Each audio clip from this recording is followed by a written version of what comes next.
By 3:47 p.m. that Tuesday afternoon, I'd be sitting in my attorney's office, legally transferring ownership of the 3 commercial properties my daughter Jennifer had been managing. Properties worth $4.8 million that she believed belonged to her future inheritance, directly into a trust that would benefit abandoned elderly patients and medical advocacy programs. All because she had left me stranded at Dr. Martinez's office for over 6 hours thinking I was a helpless, dependent mother she could ignore without consequences, never knowing I actually owned the buildings where her real estate business operated and controlled every aspect of her professional success. Before we dive into this incredible story of family abandonment and the $12.3 million business empire my daughter never knew I controlled, make sure to hit that like button, drop a comment telling me about your worst experience with unreliable family members, and subscribe so you never miss stories like this one about what happens when people assume their elderly parents are powerless and discover just how wrong they can be. My name is Dorothy Richardson. I'm 70 years old, and this story begins 8 months ago when I made what seemed like a reasonable decision to let my daughter manage my commercial real estate portfolio while keeping the actual ownership private, a decision that would reveal her true character and teach me the most expensive lesson about family reliability: when you appear dependent versus when you control all the resources they depend on for their livelihood.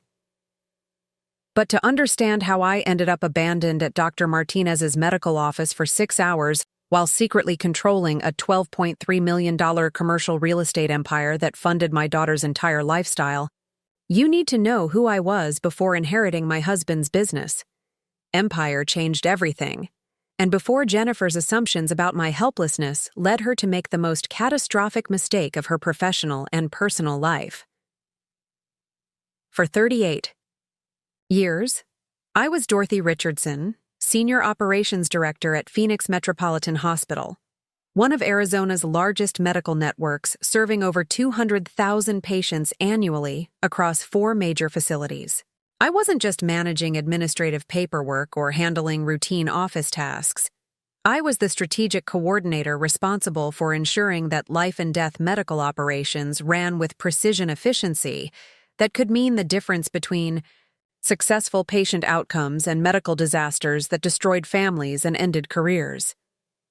My responsibilities encompassed coordinating surgical scheduling for 18 operating rooms across multiple facilities, managing supply chain logistics for critical medical equipment worth over $23 million, supervising administrative operations for a staff of 67 full-time employees and 32 part-time contractors, and implementing systematic improvements that reduced patient wait times by 42% while increasing hospital revenue by $11.7 million during my final 7 years of service.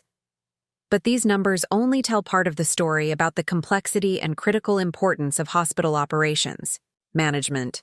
When you're responsible for ensuring that cardiac surgeons have the specific equipment they need for emergency procedures at 2 a.m., that cancer patients receive their chemotherapy treatments on precisely the right schedule, and that trauma teams can access life-saving resources during mass casualty events, every decision carries enormous weight and consequences that extend far beyond administrative efficiency. During the 2019 flu epidemic that overwhelmed medical facilities throughout Arizona, I coordinated emergency response protocols that literally saved lives by ensuring resources were available when and where they were needed most. Working 18-hour days for 6 weeks straight, I redesigned patient flow systems in real time, coordinated resource-sharing agreements with 12 other hospitals across the Phoenix metropolitan area, managed bed allocation systems that maximized capacity during unprecedented demand, and implemented triage protocols that ensured critical patients received immediate care despite facilities operating at 150% of normal capacity. The Phoenix Metropolitan Hospital System specialized in cardiac surgery, cancer treatment, pediatric, emergency care, and trauma services that operated 24 hours daily with zero tolerance for operational failures. A mistake in surgical scheduling could delay life-saving procedures, Errors in equipment management could leave surgical teams without critical tools during emergency operations. Failures in communication systems could result in patients receiving incorrect medications or treatments that could cause serious complications or death. My expertise in healthcare operations extended beyond our hospital system to consulting relationships. With medical facilities throughout Arizona, New Mexico, and Nevada, I helped rural hospitals implement inventory management systems that prevented critical shortages of medical supplies, trained administrative teams in efficiency protocols that improved patient care while reducing operational costs, and developed emergency response procedures that smaller facilities could adapt to their specific needs and budget limitations. These consulting opportunities provided additional income that enhanced our family's financial security, but more importantly, they gave me comprehensive understanding of healthcare regulations, patient rights, medical facility standards, and the professional protocols that govern how medical institutions should treat patients. Knowledge that would prove invaluable when my own family tried to exploit my apparent vulnerability during medical appointments and abandon me when providing support required personal sacrifice. But beyond professional achievements and expertise, my hospital career had taught me invaluable lessons about human nature, crisis management, and how people reveal their true character when facing pressure, responsibility, and situations that require them to prioritize others' needs over their personal convenience. I had observed thousands of family dynamics during medical crises over nearly 4 decades. I had seen devoted families who rallied around elderly relatives during health challenges, providing unconditional support and making enormous sacrifices to ensure their loved ones received the best possible care. But I had also witnessed families who abandoned elderly members when caregiving became inconvenient, who viewed medical crises as opportunities to seize control of financial assets, and who treated aging relatives as burdens to be managed rather than people deserving respect and dignity. These observations had given me sophisticated understanding of family loyalty patterns and the warning signs that indicate when people view relationships as conditional arrangements based on personal benefit rather than understanding that genuine family commitment requires supporting each other through difficulties without calculating costs or expecting compensation for time and attention invested in caring for others. My marriage to Robert Richardson had been a partnership built on mutual respect, shared values, and complementary skills that made us a formidable team in both personal relationships and business development. Robert was a commercial real estate developer who had started with small residential renovation projects in the 1980s and gradually built an impressive portfolio of office buildings, retail centers, and mixed-use developments throughout the Phoenix metropolitan area. Robert's business philosophy was conservative but strategically brilliant. He identified emerging neighborhoods before major commercial development occurred, purchased properties at reasonable prices before land values increased dramatically, and developed them methodically to create long-term value and sustainable rental income rather than pursuing speculative investments that might generate quick profits but disappear during economic downturns. Over 25 years of systematic property acquisition and development, Robert had built a commercial real estate empire that included 12 properties strategically located throughout Phoenix, Scottsdale, Tempe, and Mesa. These properties housed established businesses, including medical offices, law firms, accounting practices, dental clinics, small manufacturing companies, and retail operations that had operated successfully for years. Under Robert's professional management approach, the total portfolio value had reached $12.3 million by 2020, generating monthly rental income of $147,000 from tenants who appreciated Robert's fair pricing, responsive maintenance, and long-term business relationships that provided stability for their operations. Robert had earned a reputation throughout the commercial real estate community as a developer and property manager who prioritized tenant satisfaction and property quality over maximum profit extraction. But Robert was also a student of human nature who had observed family dynamics throughout our community and was concerned about patterns he had noticed in our daughter Jennifer's approach to money management, business relationships, and family responsibilities that suggested she might not be prepared for the discipline and patience required for successful property management. Dorothy, Jennifer is intelligent and capable of learning business skills, Robert had explained to me during one of our evening conversations about estate planning and family legacy. But she's consistently demonstrated patterns of prioritizing immediate gratification over long-term strategic thinking, and she seems to view relationships as transactions where she calculates what she can gain, rather than understanding that successful business requires building trust and providing value to others. Robert had noticed that Jennifer's approach to part-time work during college and her early career choices consistently involved looking for positions that provided maximum compensation for minimum effort, rather than seeking opportunities to develop skills, build professional relationships, or contribute meaningfully to organizations and communities that could benefit from her talents and energy. She's always looking for shortcuts and asking what's in it for her, rather than understanding that real success comes from providing value to others and building relationships based on mutual benefit and long-term collaboration. Robert had observed with the insight of someone who had built lasting business success through decades of consistent, ethical practices.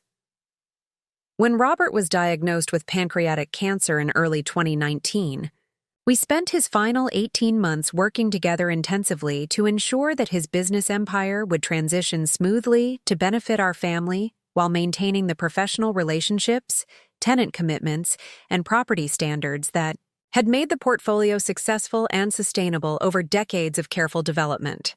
Dorothy, you understand complex operations and personnel management better than anyone I know, Robert told me during one of our detailed planning sessions about estate arrangements and property management transitions. You've coordinated life and death situations, managed multi-million-dollar budgets, and supervised large teams of professionals for almost 40 years. These properties need someone who understands how to maintain quality and value through attention to detail and relationship building, not someone who just wants to collect rent checks and maximize short-term profits. Robert's estate planning was sophisticated and thoughtful, designed to protect the business empire he had built while providing opportunities for Jennifer to demonstrate her capabilities and earn greater responsibilities over time based on her actual performance and character development, rather than simply inheriting wealth because of family relationships. The legal structure Robert created gave me complete ownership and control of all 12 commercial properties, with full authority to manage operations, make investment decisions, distribute profits, and ultimately determine inheritance arrangements based on my observations of Jennifer's behavior, character development, and capability to handle generational wealth responsibly. This arrangement will allow you to observe how Jennifer treats you and handles business responsibilities when she believes she's working toward inheritance versus when she discovers that you actually control everything, Robert had explained.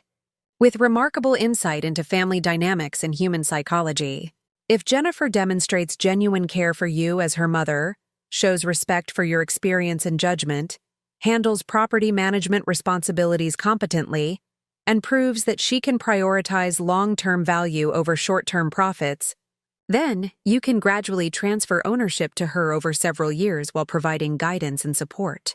But if her behavior reveals that she views you as an obstacle to inheritance, treats you poorly when she thinks you're dependent on her assistance, or demonstrates that she can't be trusted with business operations and tenant relationships, then you have complete authority to redirect the inheritance to people and organizations that will use the resources more responsibly. Robert's estate planning was essentially creating a multi-year character test that would reveal Jennifer's true priorities, values, and capability to handle substantial wealth and business responsibilities based on her actual behavior rather than her promises or intentions.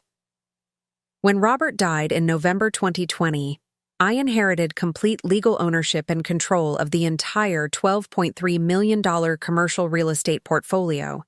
But Jennifer assumed that she was the primary beneficiary and that I was simply managing the properties temporarily while estate processing was completed, and ownership transferred to her as the next generation heir. This misunderstanding was partially intentional on my part. I had never corrected Jennifer's assumptions about inheritance arrangements because I wanted to observe how she would handle property management responsibilities and family relationships when she believed her future financial security depended on maintaining good performance and positive relationships with me. For the first 2 years following Robert's death, Jennifer handled day-to-day property management responsibilities with reasonable competence, collecting monthly rents from tenants, coordinating routine maintenance requests, addressing minor tenant concerns, and maintaining occupancy rates that preserved property values and rental income at levels that met basic operational requirements. Jennifer's property management approach during this initial period was adequate, but not exceptional. She performed required tasks competently enough to avoid obvious problems, but she rarely demonstrated the proactive thinking, attention to detail, or relationship-building focus that had characterized Robert's management style and contributed to the portfolio's long-term success and tenant satisfaction. But over time, subtle patterns began emerging in Jennifer's approach to both business operations and family relationships that reminded me of Robert's concerns about her character and priorities when she felt secure about inheritance expectations and didn't believe she needed to earn approval or demonstrate exceptional performance. Jennifer's rental management strategy gradually shifted toward maximizing short-term income rather than maintaining the balanced approach that Robert had used to preserve tenant relationships while ensuring profitable operations. When established leases expired, Jennifer consistently pushed for rent increases that often exceeded market rate justifications and sometimes forced longtime tenants to relocate their businesses rather than accept pricing that threatened their operational sustainability. "Mom, these tenants have been paying below market rates for too long," Jennifer would explain when I questioned aggressive rent increases that drove out small businesses that had operated successfully in our properties for 5, 10, or even 15 years. "We're leaving thousands of dollars on the table every month by being too sentimental about tenant relationships. This is business, not charity. Besides," she would add, revealing her short-term thinking, "if these businesses can't afford market rate rent, then they probably aren't strong enough to be reliable long-term tenants anyway. It's better to find new tenants who can pay proper rates rather than subsidizing struggling businesses that might fail and leave us with vacancy problems." Jennifer's approach ignored the substantial costs associated with tenant turnover. Lost rental income during vacancy periods, advertising and leasing expenses, property preparation costs for new tenants, and the risk that replacement tenants might be less reliable or require more intensive management than established businesses, with proven track records. More concerning was Jennifer's attitude toward property maintenance and improvements.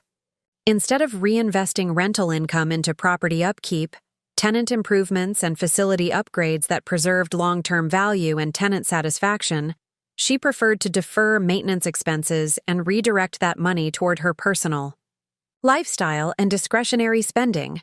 "Why spend money on cosmetic improvements when tenants are already paying rent?" she would ask when I suggested repairs, upgrades, or improvements that would enhance tenant satisfaction and property values. These expenses just reduce our monthly income without providing any immediate benefits. If tenants want improvements, they can pay for them themselves or find different properties. Jennifer's maintenance philosophy was creating deferred maintenance issues that would eventually require major repairs and renovations far more expensive than the preventive maintenance and gradual improvements that Robert had consistently implemented. But she was focused on maximizing current cash flow, rather than understanding that property management requires long-term thinking and investment to preserve asset values. Jennifer's approach to family relationships during my adjustment to widowhood followed similar patterns of prioritizing her immediate convenience and personal interests over building supportive, caring relationships that recognized the emotional and practical challenges I was facing as a new widow, learning to manage life without Robert's partnership and support.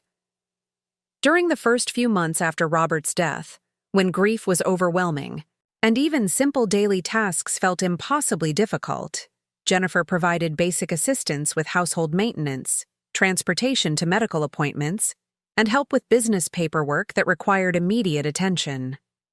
But her support was always accompanied by obvious resentment about time commitments that interfered with her social activities, business interests, and personal priorities.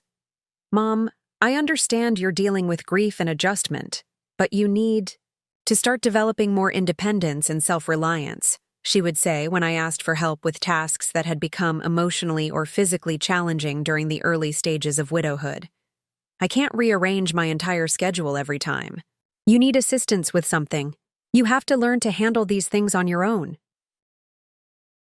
Besides, she would add, revealing her assumptions about my future capabilities and her role in providing support, "You're going to need to get used to managing everything independently anyway. I can't be your full-time caregiver, and it's not healthy for either of us if you become too dependent on my help for routine activities." Jennifer was positioning herself as someone providing temporary emergency assistance rather than recognizing that supporting aging parents through major life transitions is an ongoing family responsibility that requires patience, flexibility, and genuine concern for their well-being without keeping score or complaining about the time investment required. The relationship dynamic that developed during my widowhood years was Jennifer providing minimal assistance while making it consistently clear that she considered family support to be temporary, inconvenience rather than understanding that strong families support each other through life challenges without calculating costs or viewing caregiving as burden that interferes with personal priorities. But what Jennifer didn't understand was that her treatment of me during this vulnerable period was providing invaluable information about her character, values, and approach to family loyalty that would ultimately determine whether she could be trusted with the generational wealth that Robert had worked decades to build and preserve for our family's future. I was observing not just her property management, capabilities, and business skills, but her fundamental approach to relationships, responsibility, and moral obligations when she believed she held all the power, and I was dependent on her assistance and goodwill for both business management and personal support. Every interaction, every response to requests for help, every comment about my capabilities and needs, and every decision about how to balance her convenience against my well-being was providing data about whether Jennifer possessed the character and values necessary to handle substantial wealth responsibly, and whether she could be trusted to honor family commitments and treat people with dignity and respect. The stage was being set for Jennifer to face the ultimate test of her character during a medical crisis. That would reveal whether she viewed me as a family member deserving care and respect, or as an inconvenient obligation that could be abandoned when providing support required personal sacrifice and disrupted her preferred schedule. Jennifer's response to my apparent vulnerability and need for assistance would determine whether she retained access to $12.3 million in commercial real estate and continued benefiting from the business empire that funded her comfortable lifestyle, or whether that wealth would be permanently redirected to benefit people and organizations that demonstrated genuine respect for elderly individuals and their inherent dignity. The medical appointment that seemed like routine health care would become the most expensive 6 hours of Jennifer's life, and the emergency contact change that followed would teach her that assuming elderly parents are powerless can result in consequences that destroy everything you thought you were working toward and leave you facing a future very different from what you had planned and expected. Looking back now with the clarity that comes from painful experience and costly lessons about family loyalty, I can see that Jennifer's character flaws weren't sudden developments that emerged during my vulnerable widowhood years.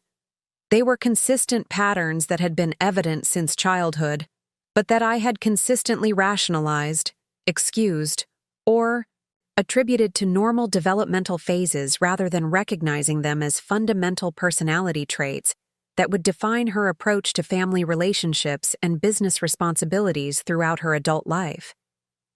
Jennifer had always been what teachers diplomatically called intelligent but self-focused during her academic years at Desert Winds Elementary School in Scottsdale. From kindergarten through high school graduation, She demonstrated exceptional analytical capabilities and social charm that made her popular with teachers, administrators, and classmates. But she consistently struggled with genuine empathy, sustained concern for others, and follow through on commitments that didn't provide immediate personal recognition or tangible benefits for her own goals and interests. During her elementary school years, Jennifer excelled in subjects that came naturally to her quick mind and earned consistent recognition.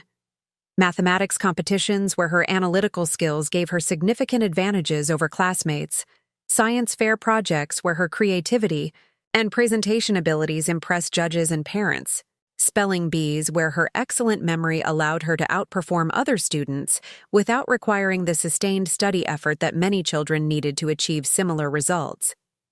But Jennifer would consistently avoid activities that required patience, sustained collaborative effort, or working with classmates who might slow down her progress or limit her individual achievement and recognition. Group projects became exercises in either completely dominating the work to ensure she received the grade she wanted, or contributing the absolute minimum effort if she felt her teammates weren't capable of helping her achieve the academic recognition and superior performance that she considered essential for her self-image and future opportunities. Jennifer is exceptionally bright and has tremendous potential for academic achievement. Her third-grade teacher, Mrs. Morrison, wrote in a parent conference report that I still remember word for word because it captured something troubling about Jennifer's approach to relationships and collaboration even at 8 years old.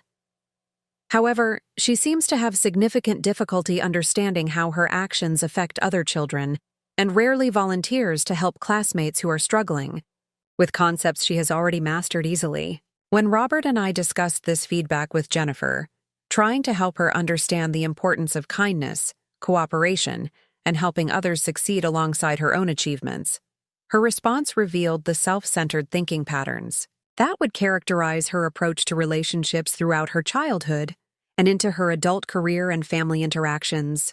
Mom and Dad, why should I slow down my own learning to help kids who can't keep up with the lessons? She asked with genuine puzzlement, as if concern for others' success was an unreasonable expectation that interfered with her individual educational progress. If I spend too much time teaching other people things they should already know, I might fall behind in my own work and miss opportunities for advanced classes and special recognition programs. At 8 years old, Jennifer was already developing sophisticated justifications for selfishness that made her lack of empathy and unwillingness to support others sound like logical academic strategy rather than recognizing that her reluctance to help classmates reflected fundamental character issues that would create problems in future relationships and collaborative situations. Jennifer, part of being a good person and a valuable community member is caring about others and helping when we have the ability to make a positive difference, Robert explained patiently, hoping to instill values of compassion, cooperation, and community responsibility that would serve her throughout her life. Your father and I have always taught you that success means lifting others up, not just advancing yourself. But Dad, you also taught me that I should work hard and do my best in school to prepare for college and career success, Jennifer replied, using Robert's lessons about achievement to justify behavior that Robert would have found disappointing and contrary to his actual values. I think you and Mom would want me to focus on my own excellence rather than getting distracted by other people's problems and limitations. This pattern of selectively remembering lessons that supported her preferred behavior while ignoring values that would require her to sacrifice convenience or personal advantage for others would become a hallmark of Jennifer's character throughout her childhood, teenage years, and adult life, including her approach to property management and family caregiving responsibilities. During 4th grade, the concerning patterns intensified when Jennifer's teacher, Mr. Rodriguez, specifically requested a parent conference to discuss Jennifer's approach to teamwork, peer relationships, and classroom dynamics that had become disruptive to learning environments and concerning from a social development perspective that could affect her long-term relationship, skills, and collaborative abilities. Jennifer is clearly one of the most intellectually gifted students I've taught in 22 years of elementary education, Mr. Rodriguez explained during our meeting at Desert Winds Elementary, but she consistently demonstrates attitudes toward classmates that suggest she views other children as obstacles to her success rather than as potential collaborators, friends, or community members deserving basic respect and consideration. What specific behaviors are you observing that concern you? I asked, feeling defensive about criticism of Jennifer's academic focus and achievement orientation, but also genuinely worried about reports of social difficulties that could affect her emotional development and future relationship capabilities. Yesterday, during our group science project about renewable energy sources, Jennifer told her 3 teammates that they were too slow and too stupid to contribute meaningfully to the assignment that would be graded for the entire team. Mr. Rodriguez explained with obvious concern about the impact of her behavior on other children's self-confidence and classroom morale. She then completed the entire project herself, including research sections that were specifically assigned to other students, and presented the final work as her individual achievement, rather than acknowledging any team collaboration or input from classmates who had been excluded from the process. When I explained that group projects are designed to teach collaboration skills, and that excluding teammates defeated the educational purpose of cooperative learning, Jennifer's response was that she didn't care about other students' feelings or learning experiences as long as she received the grade she deserved for her individual effort and superior knowledge.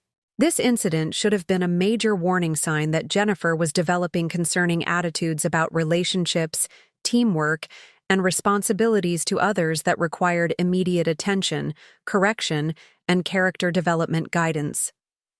But instead of recognizing it as a serious character issue that needed intensive intervention, Robert and I chose to interpret her behavior as the natural result of being intellectually advanced in an educational system that didn't always provide appropriate challenges or recognition for gifted students. She's just very driven and wants to excel academically, I explained to Mr. Rodriguez, unconsciously making excuses for behavior that was clearly problematic and hurtful to other children.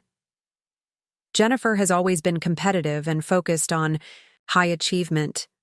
Maybe she just needs to be placed with other students who can match her intellectual level and won't slow down her learning process. Mrs. Richardson, the concerning issue isn't Jennifer's intelligence or academic drive, Mr. Rodriguez replied gently but firmly, trying to help us understand that we were missing the real problem. The issue is her complete lack of concern for how her actions affect other people and her willingness to hurt others emotionally to achieve her personal goals. These are character problems that go far beyond academic placement or intellectual challenge. Jennifer needs to learn that success achieved by excluding, dismissing, or hurting others isn't genuine success and won't serve her well in future educational, professional, or personal relationships. He continued with the wisdom of an experienced educator who had observed many bright children struggle with social development. If she doesn't develop empathy and collaborative skills now, she'll face significant difficulties with teamwork and relationship building throughout her life, regardless of how intelligent or academically successful she becomes. This conversation should have prompted serious reflection about Jennifer's character development and immediate intervention to address her concerning attitudes about relationships, cooperation, and responsibilities to others. But Robert and I were dealing with demanding careers, financial pressures, and the general stress of parenting, and we found it easier to focus on Jennifer's academic achievements rather than confronting difficult behavioral issues that would require sustained attention, professional guidance, and potentially uncomfortable family conversations about values and expectations. She'll learn to work better with others when she's around people who can keep up with her intellectually, we rationalized, convincing ourselves that Jennifer's selfishness and lack of empathy were temporary phases that would resolve naturally as she matured and found more appropriate peer groups in advanced academic programs. The pattern continued and actually intensified during middle school years at Pinnacle Preparatory Academy, where Jennifer's exceptional academic abilities earned her placement in accelerated courses and gifted programs that provided intellectual challenges, but also created new opportunities for her to demonstrate her unwillingness to support others, or prioritize group success over individual recognition and achievement. In 6th grade, Jennifer joined the school's academic decathlon team, which should have been an excellent opportunity for her to learn teamwork while pursuing intellectual challenges that matched her capabilities. But her approach to team participation revealed the depth of her self-centered thinking and her fundamental inability to understand that group success required individual sacrifice, mutual support, and genuine concern for teammates' development and performance.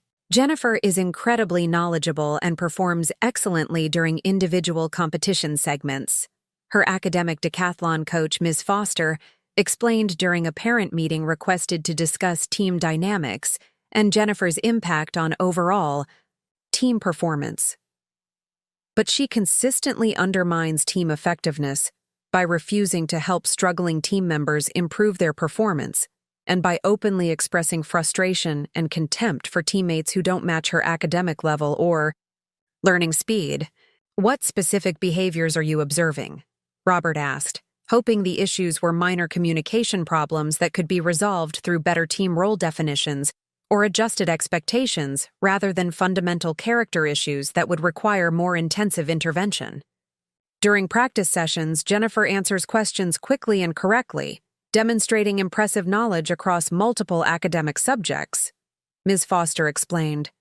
But when teammates struggle with similar questions or need additional time to process information, she makes comments like, "This is obviously basic knowledge," or "How do you not understand something this simple?"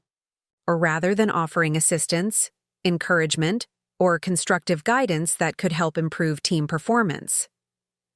More concerning, when I've asked Jennifer to help tutor struggling teammates or share study strategies that have made her successful, she's consistently refused, saying that other students' poor performance isn't her responsibility, and that she shouldn't have to sacrifice her own preparation time to help people who aren't smart enough to be on the team anyway. This feedback revealed that Jennifer's selfishness was becoming more pronounced and calculated as she matured, rather than improving through natural social development or learning from educational experiences designed to teach cooperation and mutual support. She was actively choosing to prioritize her individual success over team achievement and was willing to hurt others emotionally to maintain her sense of superiority and academic dominance.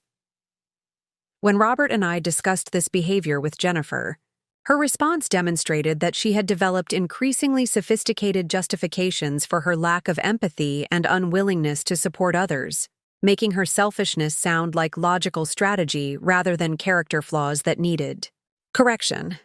"Mom and Dad, I joined academic decathlon to challenge myself intellectually and compete at high levels that will enhance my college application portfolio," she explained with the kind of confident, analytical tone that made her selfishness sound like responsible academic planning. "If other students can't keep up with team requirements, that's not my fault, and it's not my job to fix their academic deficiencies or emotional problems." "But Jennifer, part of being on a team is helping your teammates succeed and contributing to overall group performance," Robert replied, trying to help her understand basic principles of collaboration, leadership, and mutual support that would be essential for future success in college, career, and personal relationships. "But Dad, if I spend my limited time teaching other people things they should already know, I won't have adequate time to prepare properly for my own competition areas," she argued, with logic that made her self-focus sound like strategic time management. "That could hurt my individual scores and reduce my chances for academic recognition, scholarship opportunities, and college admissions advantages. Besides," she added, revealing the depth of her self-centered thinking and lack of empathy for others, "if these kids can't handle academic decathlon requirements without constant tutoring and support, maybe they shouldn't be on the team in the first place. The team would be stronger and more successful with better students who don't need remedial help to meet basic performance standards." Jennifer was 12 years old and already demonstrating the kind of ruthless self-interest and dismissive attitude toward others that would characterize her approach to family relationships, business partnerships, and caregiving responsibilities throughout her adult life. She viewed other people as either useful for achieving her goals or as obstacles to be avoided or eliminated, rather than understanding that relationships require mutual care, support, and consideration regardless of immediate personal benefit or convenience. The most troubling aspect of this pattern was that Jennifer's selfishness and lack of empathy were often rewarded in academic and social contexts that prioritized individual achievement over character development and collaborative skills. Her high test scores, academic awards, debate competition victories, and articulate presentation abilities earned praise from teachers, admiration from peers, and recognition from college preparation programs, while her unwillingness to support others was often overlooked or excused as the natural behavior of a high-achieving student focused on academic excellence. During 7th and 8th grades at Pinnacle Preparatory Academy, Jennifer's academic success continued to mask her character flaws and provide justification for increasingly self-centered behavior that prioritized her individual achievement over family relationships, community involvement, and moral development that Robert and I had tried to emphasize throughout her childhood. She earned straight A's in advanced placement courses, won regional mathematics competitions, received recognition for her debate team performances, and was accepted into prestigious summer academic programs that enhanced her high school preparation and college prospects. But her approach to family responsibilities during this period revealed the concerning patterns that would eventually define her treatment of me during my widowhood years, when she believed I was vulnerable and financially dependent on her support and attention. When Robert was diagnosed with pancreatic cancer in early 2019, during Jennifer's sophomore year of high school, our family faced the first major crisis that would test Jennifer's willingness to sacrifice her convenience and academic priorities to support family members during life-threatening illness and medical treatment that required everyone to contribute more time, energy, and emotional support than normal family routines demanded. But Jennifer's response to Robert's cancer diagnosis revealed her fundamental inability to prioritize family needs over her personal comfort, academic interests, and social activities. Instead of recognizing that her father was facing a potentially terminal illness that required family unity, flexibility, and mutual support during an extremely difficult period, Jennifer seemed to view Robert's cancer as an inconvenient disruption to her academic pursuits, college preparation activities, and social plans that shouldn't be allowed to interfere with her individual goals and timeline for success. Jennifer, Dad is really sick and facing serious treatment that will require all of us to help more around the house and be supportive while he goes through chemotherapy and other medical procedures, I explained during a family meeting after Robert's initial oncology consultation and treatment planning appointment. That means everyone taking on additional household responsibilities and being understanding and flexible when Dad doesn't feel well or needs extra help with things he usually manages independently. Jennifer's immediate response was revealing and deeply troubling. How long is Dad's cancer treatment expected to last? Because I have some really important academic competitions and college preparation activities scheduled this semester that I can't afford to miss or perform poorly in if I want to maintain my competitive position for top-tier university admissions. Jennifer, your father has been diagnosed with cancer, I said, shocked by her focus on academic convenience rather than family crisis, and her father's health and emotional needs during this frightening and uncertain time. We don't know exactly how long treatment will take or what the recovery process will involve, but family needs have to come first during this difficult period, and that means everyone adjusting their schedules and priorities to provide support and help where it's needed. I understand that Dad is sick, she replied with the careful, measured tone that indicated she was saying what she thought we wanted to hear, rather than expressing genuine concern, empathy, or willingness to make necessary sacrifices for family support. But I also can't let his illness negatively impact my chances for academic scholarships, college admissions, and the future opportunities I've been working toward for years. That wouldn't be good for anyone in our family in the long run. Robert, who was sitting right there listening to this conversation, despite feeling exhausted and emotionally devastated by his cancer diagnosis and the uncertainty about his prognosis and treatment outcomes, looked deeply hurt, but not entirely. Surprised by Jennifer's reaction and her immediate focus on how his illness might inconvenience her, rather than showing concern for his well-being or offering emotional support during this crisis. "Jennifer, I'm not asking you to sacrifice your education or abandon your academic goals," he said quietly, with the patience and love of a father trying to maintain family relationships despite facing his own mortality and needing support from his family during the most frightening experience of his life. "I'm just hoping you'll be around more to help your mother with some of the extra household work that my treatment is going to create, and maybe spend some time with me when I'm not feeling well and could use the company and emotional support that family provides during medical crises." "Of course I'll help when I can," Jennifer agreed readily, with the kind of immediate compliance that sounded cooperative, but was actually conditional and limited.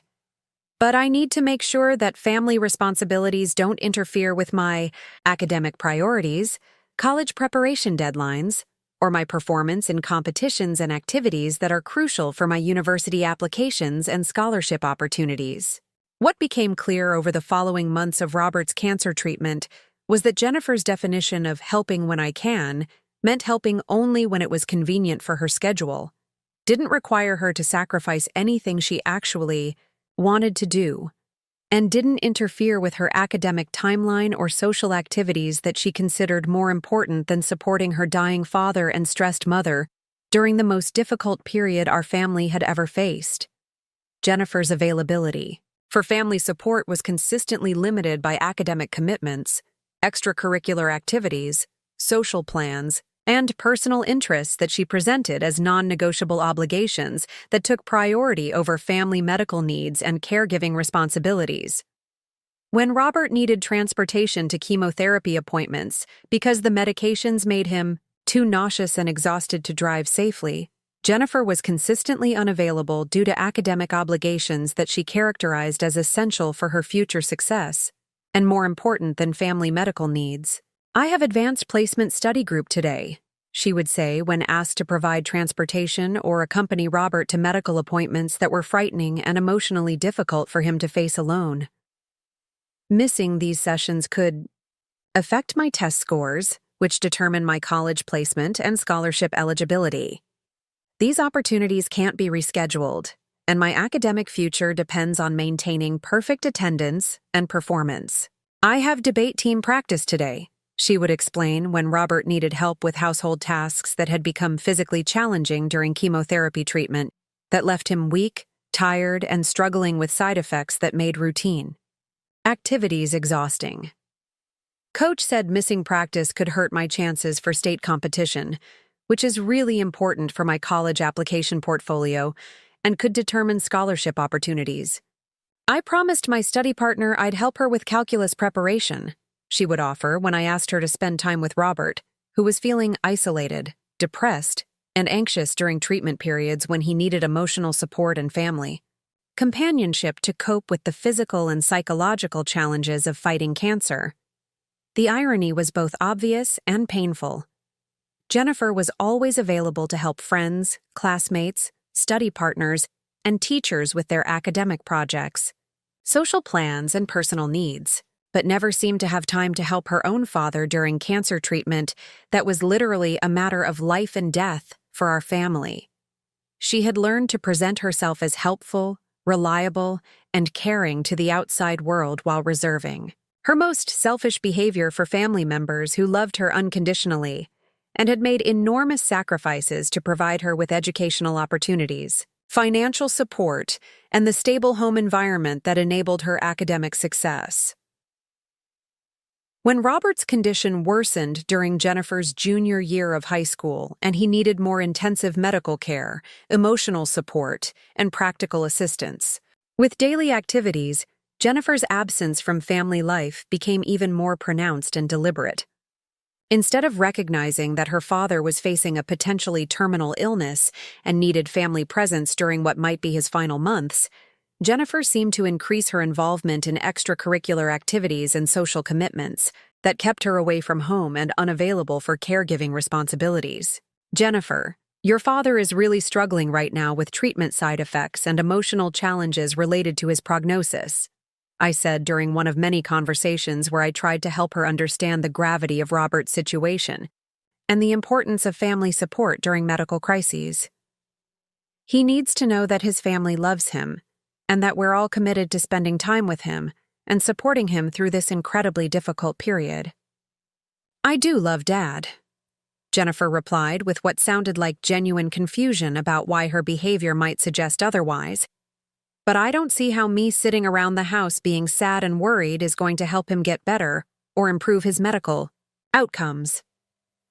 I think Dad would want me to keep focusing on my future success and academic achievements rather than getting depressed and distracted by his illness.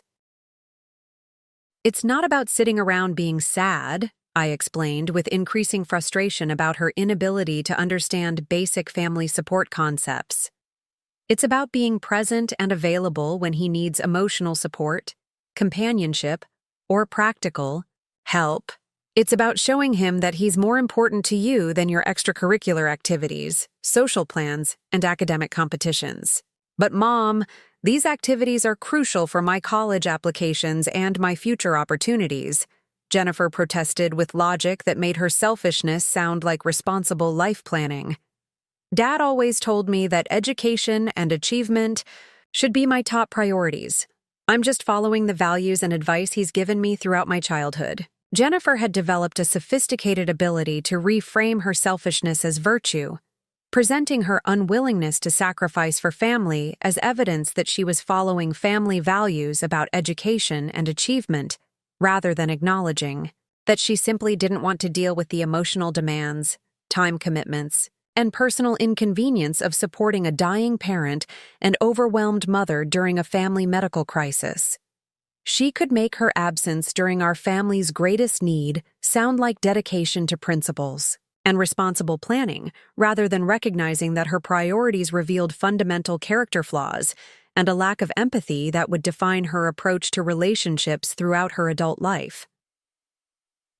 When Robert died during Jennifer's senior year of high school, her response was notably detached, practical, and self-focused rather than emotional, supportive, or concerned about family healing and adjustment to our devastating loss. While I was overwhelmed by grief and struggling to manage household responsibilities, business decisions, insurance claims, and emotional recovery while supporting Jennifer through her final year of high school, Jennifer seemed primarily concerned about how Robert's death might affect her college application timeline, scholarship opportunities, and academic performance during senior year. I know this is a difficult time for everyone, she said during the funeral planning process, demonstrating her ability to acknowledge family grief without actually providing emotional support or practical assistance during our most challenging period. But I need to make sure that Dad's death doesn't negatively impact my college applications or early admission deadlines. I've been working toward these goals for years, and I can't afford to fall behind in my preparation now when everything depends on maintaining my academic performance. Jennifer, your father just died, I said, hardly able to believe we were having this conversation about college applications during the most painful and disorienting period of our family's life. College deadlines can wait a few weeks while we handle funeral arrangements, legal matters, and begin adjusting to this enormous loss that has changed everything about our future. But Mom, early admission deadlines are completely non-negotiable, she replied with the kind of logical, unemotional tone that made her selfishness sound reasonable and responsible, rather than recognizing that her focus on personal advancement during family tragedy revealed serious character problems. Dad would want me to stay focused on my academic goals and future success. The best way to honor his memory is to achieve the educational and career success he always wanted for me. Robert had indeed wanted Jennifer to be successful and had consistently emphasized the importance of education, hard work, and achievement throughout her childhood and teenage years. But he had also emphasized the importance of family loyalty, character development, moral integrity, empathy for others, and supporting family members during difficult times and major life transitions. Jennifer was selectively remembering only the lessons about individual achievement that justified her preferred behavior while completely ignoring the values about family responsibility, mutual support, and character development that would have required her to sacrifice her convenience, adjust her timeline, and prioritize family needs during our period of greatest vulnerability and need. During the weeks following Robert's funeral, when I was struggling with overwhelming grief, complex legal and financial arrangements, insurance claims, property management decisions, and the practical challenges of managing household responsibilities while working full-time and supporting a teenage daughter, Jennifer's primary concern was ensuring that her college application essays properly leveraged Robert's death for maximum emotional impact with admissions committees. I'm writing my main personal statement about how Dad's cancer and death taught me about perseverance, resilience, and overcoming challenges, she announced one evening while I was going through Robert's business papers, trying to understand the full scope of legal arrangements, property ownership, and financial responsibilities I had inherited. "What did you learn about perseverance and overcoming challenges?" I asked, genuinely curious since Jennifer had seemed to avoid most of the actual challenges that Robert's illness and death had created for our family, preferring to maintain her normal schedule and activities rather than participating in caregiving, medical support, or family crisis management. "Well, watching Dad fight cancer taught me that successful people don't let obstacles and setbacks prevent them from achieving their goals," Jennifer explained with the confidence of someone who had observed others' struggles without actually participating in them or making meaningful sacrifices. "And seeing how you managed work responsibilities and household duties while dealing with Dad's illness showed me the importance of staying focused on your obligations and commitments, even when personal problems are trying to distract you from your priorities."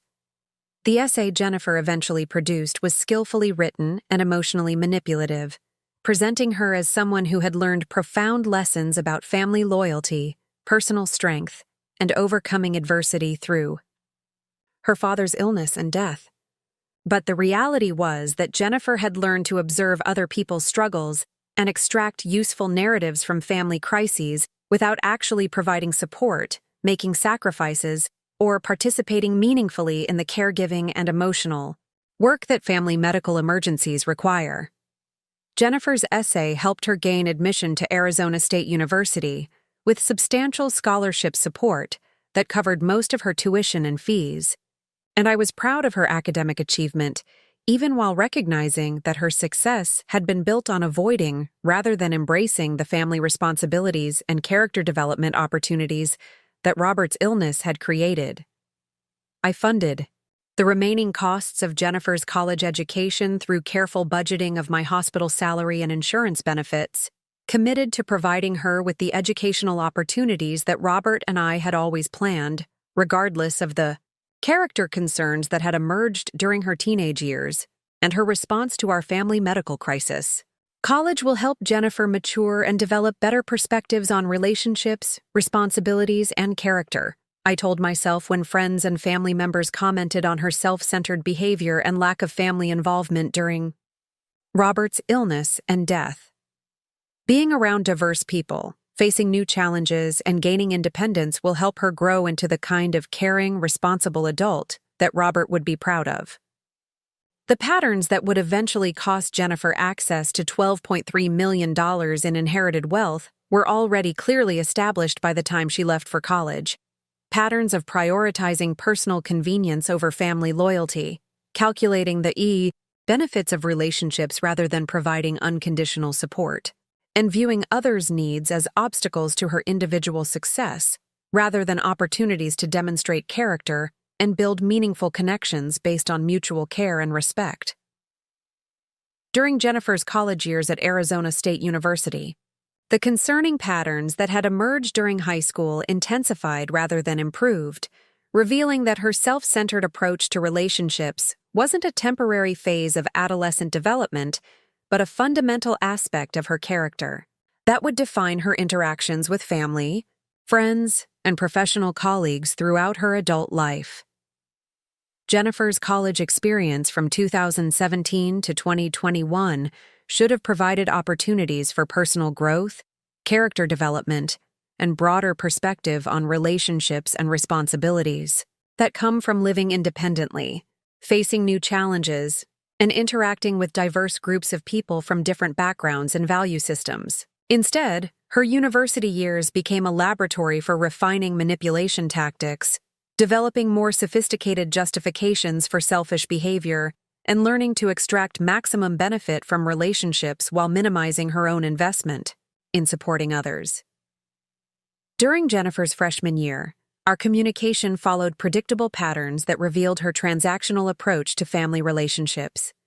She maintained regular contact when she needed something specific, financial support for expenses that weren't covered by her scholarship, and my educational contributions, career advice for internship applications, networking connections through my professional relationships in the healthcare industry, or practical assistance with housing arrangements, transportation logistics, or academic planning that required adult guidance and support.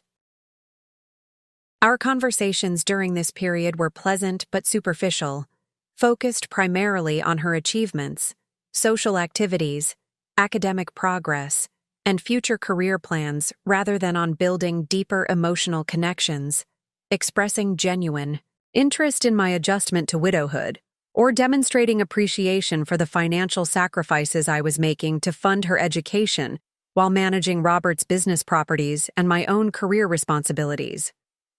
"How are your classes going this semester?" I would ask during our weekly phone calls, hoping to maintain connection and show interest in her college experience and academic development. "Really well," she would reply with enthusiasm about her academic progress and social activities. "I'm maintaining a 3.9 GPA in my business administration program, and I've been selected for a competitive internship program with a commercial real estate development company that could lead to excellent job opportunities after graduation." "That's wonderful, Jennifer. How are you feeling emotionally about adjusting to college life and being away from home for the first time?"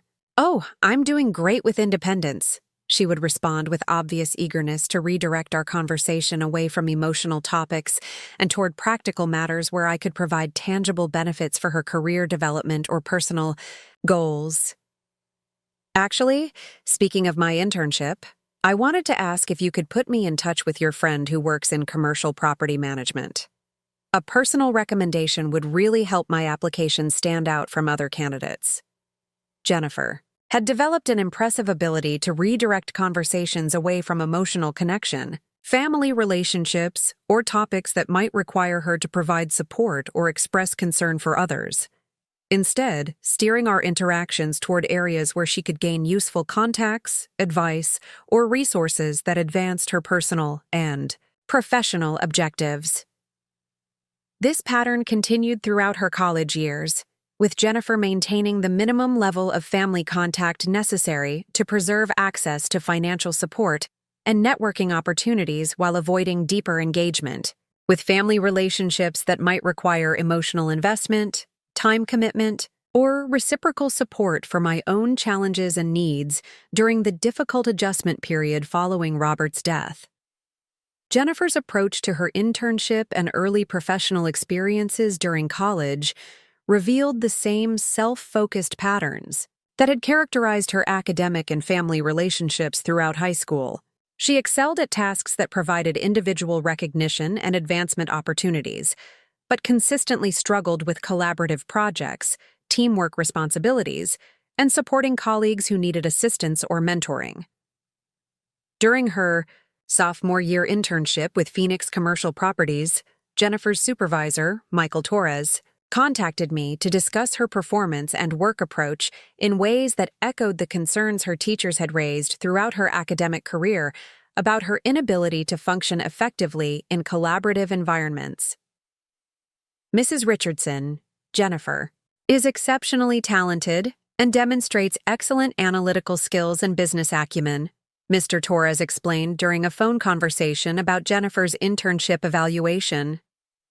But we've noticed some concerning patterns in her approach to teamwork and colleague relationships that could limit her long-term success in commercial real estate, which requires building and maintaining professional relationships based on trust, cooperation, and mutual support.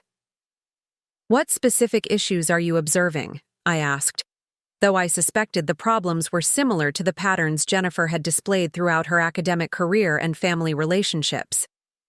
Jennifer excels at individual projects and assignments where she can control all aspects of the work and receive full credit for successful outcomes, Mr. Torres explained.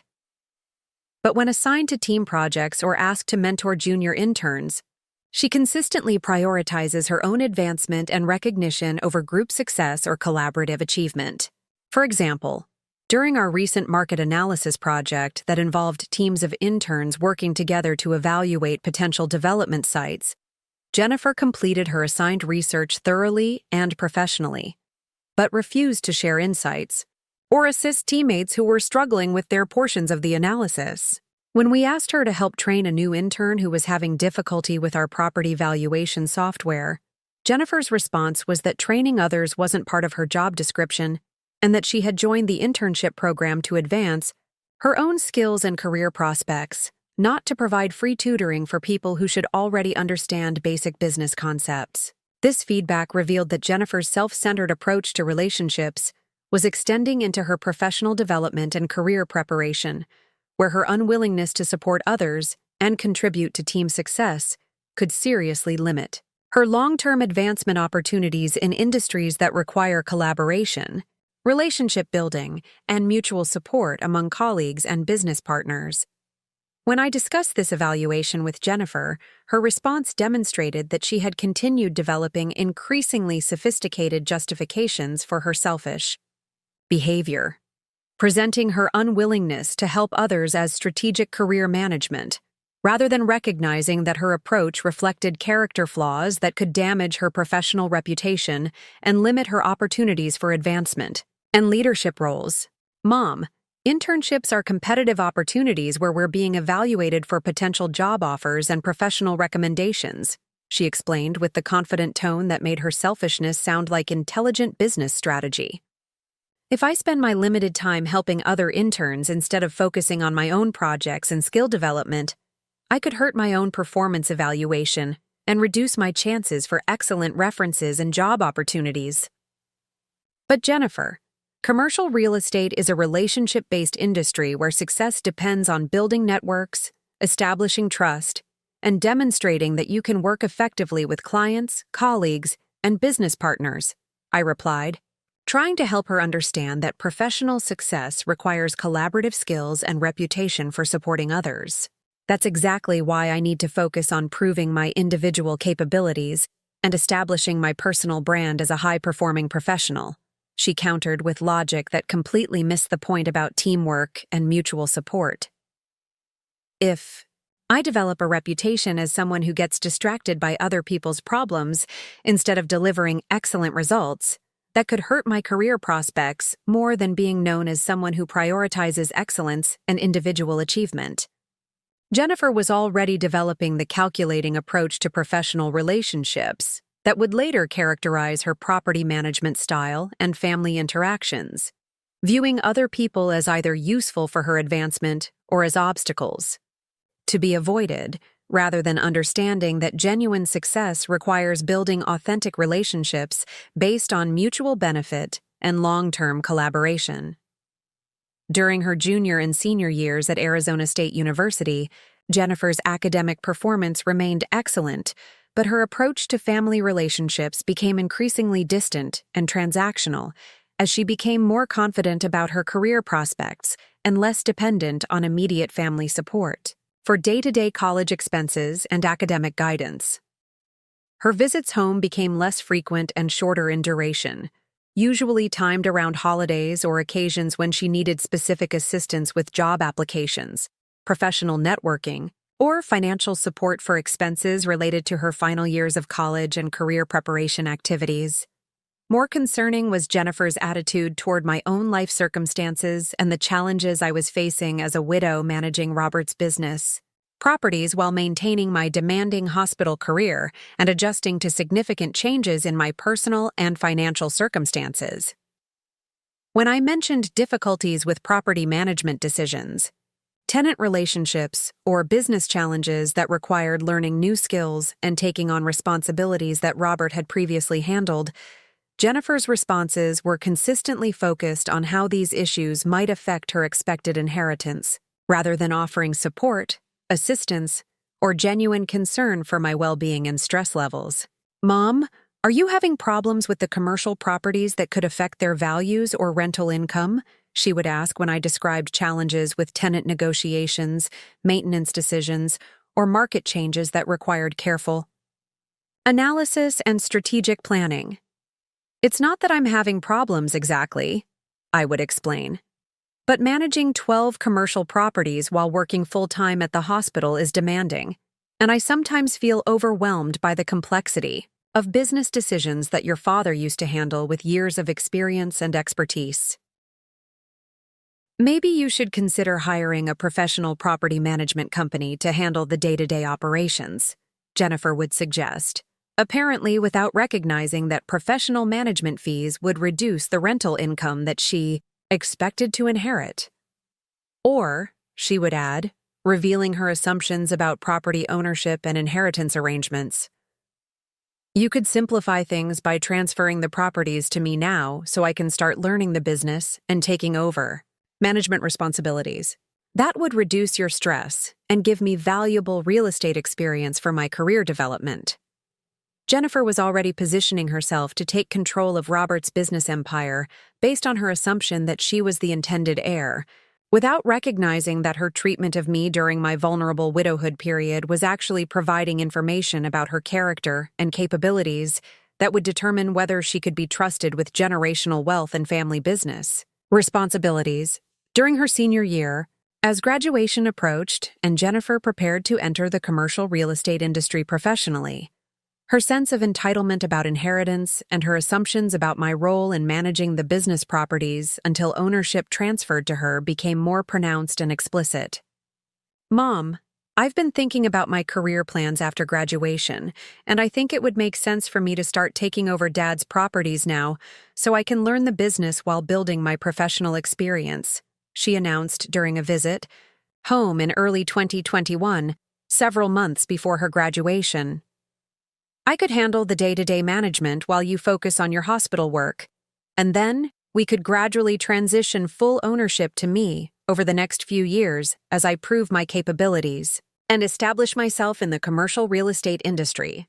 Jennifer, the properties are complex businesses that require experience, relationships with tenants, understanding of market conditions, and financial management skills that take time to develop," I replied, testing her assumptions about inheritance and her appreciation for the work required to maintain successful commercial real estate operations. "I understand they're complicated," she agreed readily, "but I have a business degree, internship experience in commercial real estate, and the intelligence to learn whatever skills I need. Besides, it would be more efficient to have someone younger managing the properties who can build long-term relationships with tenants and implement modern business practices that could increase profitability." "What about my financial security and retirement planning?" I asked, curious about whether Jennifer had considered how transferring property ownership would affect my income and future stability. "The rental income from these properties is a significant part of my financial plan for retirement and aging." "Well, obviously you would continue receiving income from the properties," Jennifer replied with the vague confidence of someone who hadn't actually calculated the financial implications of her proposals. "We'd structure the ownership transfer so that you maintain financial security while I gain the experience and business development opportunities that would benefit the whole family's long-term wealth." Jennifer's approach to inheritance planning revealed that she had never seriously considered my financial needs, retirement security, or the possibility that I might want to maintain control of business assets that provided both income and financial independence during my later years. She was already assuming that property ownership would transfer to her based on family relationships rather than earning the responsibility through demonstrated character, competence, and genuine concern for family welfare. After Jennifer's graduation, in May 2021, she accepted a position with Horizon Real Estate Development, a mid-sized commercial real estate company in Phoenix that specialized in office buildings, retail centers, and mixed-use developments similar to Robert's property portfolio. Her starting salary of $52,000 annually plus commission opportunities provided her with financial independence and professional advancement prospects that should have reduced her focus on inheritance expectations and allowed her to build her own career success. Instead, her new professional position seemed to increase her confidence about her business capabilities and strengthen her assumptions about taking over Robert's properties as both inheritance and career opportunity that would accelerate her advancement in the commercial real estate industry. During her first year of professional work, Jennifer's approach to our family relationship became increasingly focused on positioning herself as the logical successor to Robert's business empire, while demonstrating minimal interest in my personal welfare, retirement planning, or the emotional and practical challenges I continued to face as a widow managing complex business responsibilities while working full-time and planning for my own future security. Mom, now that I'm working in commercial real estate professionally, I can see how much more efficiently Dad's properties could be managed with modern systems and strategic improvements, she would announce during her monthly visits, which had become brief consultations focused on business matters rather than family relationship building or mutual support. I've been analyzing the rental rates, lease terms, and property maintenance approaches, and I think there are significant opportunities to increase profitability and property values through more aggressive management and strategic upgrades. What kind of changes are you thinking about? I would ask, curious about her understanding of the tenant relationships and management philosophy that had made Robert's properties successful for decades. Well, several of the tenants are paying below market rent because Dad apparently never raised their rates to match current market conditions, she would explain with the confidence of someone who believed that maximum profit extraction was the primary goal of property management. We could probably increase monthly income by 15 to 20%, just by bringing all leases up to current market rates when they come up for renewal. Jennifer, your father maintained stable tenant relationships by balancing fair pricing with market conditions, I would reply, trying to help her understand that Robert's management approach prioritized long-term sustainability over short-term profit maximization. Many of these tenants have been with us for years because they appreciate consistent, reasonable rental increases rather than aggressive pricing that could force them to relocate their businesses. But Mom, leaving money on the table by undercharging tenants is poor business practice that reduces the overall value of the property portfolio, she would argue with the kind of business school logic that ignored the human relationships and community stability that Robert had considered essential for long-term success. Besides, if tenants can't afford market-rate rent, that probably means their businesses aren't strong enough to be reliable long-term tenants anyway.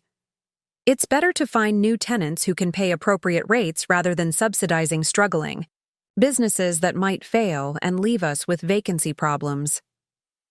Jennifer's approach to property management revealed the same patterns of short-term thinking and lack of empathy that had characterized her academic and family relationships throughout her development. She was focused on immediate financial gains rather than understanding that successful commercial real estate requires building and maintaining relationships based on trust, mutual benefit, and long-term sustainability. More concerning was her attitude toward my role in property management and decision-making as she gained professional experience and confidence in her business capabilities. Instead of recognizing that I had been successfully managing the properties for over a year while learning complex business skills and maintaining tenant relationships, Jennifer seemed to view my management as temporary placeholder activity until she could take control and implement her preferred strategies. Mom, I really think it's time for me to start taking on more responsibility for the properties, she would suggest during our business discussions. You're doing a good job maintaining operations, but you don't have professional real estate experience, and there are opportunities for improvement and growth that require industry expertise and strategic planning. "I'm willing to learn and gradually take on more responsibilities," she would continue, presenting herself as generous for offering to relieve me of business burdens that she assumed I found overwhelming and stressful. "It would be better for everyone if someone with professional training and industry connections handled the more complex aspects of property management while you focus on your hospital work and personal interests." Jennifer was positioning herself as the solution to problems that didn't actually exist, creating artificial urgency about transferring control of businesses that were operating successfully under my management, and assuming that her recent college, graduation, and entry-level professional experience qualified her to manage multi-million-dollar property portfolios better than someone who had been successfully handling the responsibilities for over a year. But what Jennifer didn't understand was that her approach to business relationships, family dynamics, and property management was providing me with invaluable information about her character, values, and capability to handle generational wealth responsibly. Every conversation about inheritance, every suggestion about management changes, and every assumption about my limitations and her superior qualifications was revealing aspects of her personality that would ultimately determine whether she could be trusted with the business empire that Robert had worked decades to build and preserve. Was observing not just her professional competence and business knowledge, but her fundamental approach to relationships, responsibility, and moral obligations when she believed she was positioned to gain control of substantial assets and financial resources. Her treatment of me during this period, when she assumed I was dependent on her expertise and grateful for her willingness to take over complex business responsibilities, was providing critical data about how she would handle power, wealth, and relationships with people she viewed as less capable or important than herself. The stage was being set for Jennifer to face the ultimate test of her character during a medical crisis that would reveal whether she viewed me as a family member, deserving care and respect, or as an inconvenient obligation that could be abandoned when providing support required personal sacrifice and disrupted her professional schedule and personal priorities. During 2022 and early 2023, as Jennifer established herself professionally and continued building her case for taking over property management responsibilities, her treatment of my minor health concerns and routine medical needs revealed troubling patterns that foreshadowed her response to more serious medical situations that would require sustained family support and personal sacrifice. When I mentioned routine medical appointments, Jennifer's responses were consistently focused on the inconvenience to her schedule rather than concern for my health and well-being. If I asked for transportation assistance due to medication effects or minor mobility issues, her first reaction was always to suggest alternatives that would eliminate her personal involvement rather than offering family support. "Mom, maybe you should consider using medical transport services or ride-sharing for your appointments," she would suggest when I mentioned needing assistance getting to doctor visits. "That would be more reliable than depending on family members who have work, schedules, and professional commitments that can't always be adjusted for medical appointments." Or, she would add, revealing her assumptions about my medical needs and independence, "You could schedule appointments on weekends or evenings when they're more convenient for everyone's schedules." Jennifer was already demonstrating that she viewed my medical needs as inconveniences to be managed through professional services rather than opportunities for family support and connection. She was establishing patterns of prioritizing her convenience over my needs that would ultimately cost her access to the $12.3 million inheritance she assumed was her birthright. The medical crisis that would test Jennifer's character and determine her financial future was approaching, and her response would reveal whether she had learned anything about family loyalty, respect for elderly relatives, and the true cost of assuming that aging parents are powerless and can be abandoned without consequences.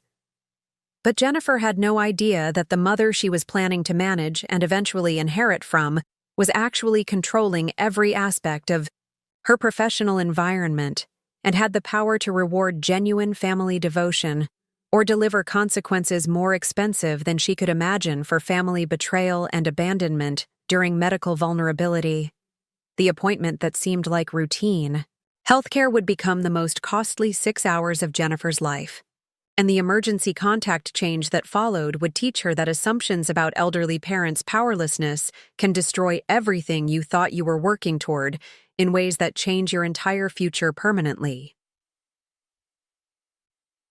The medical crisis. That would reveal Jennifer's true character and cost her access to $12.3 million in commercial real estate, began on Tuesday, March 14, 2023, with what initially seemed like a routine cardiology appointment that I had scheduled for monitoring heart palpitations and occasional chest discomfort that my primary care physician, Dr. Sarah Martinez, had recommended for evaluation by a specialist to rule out any serious cardiac conditions.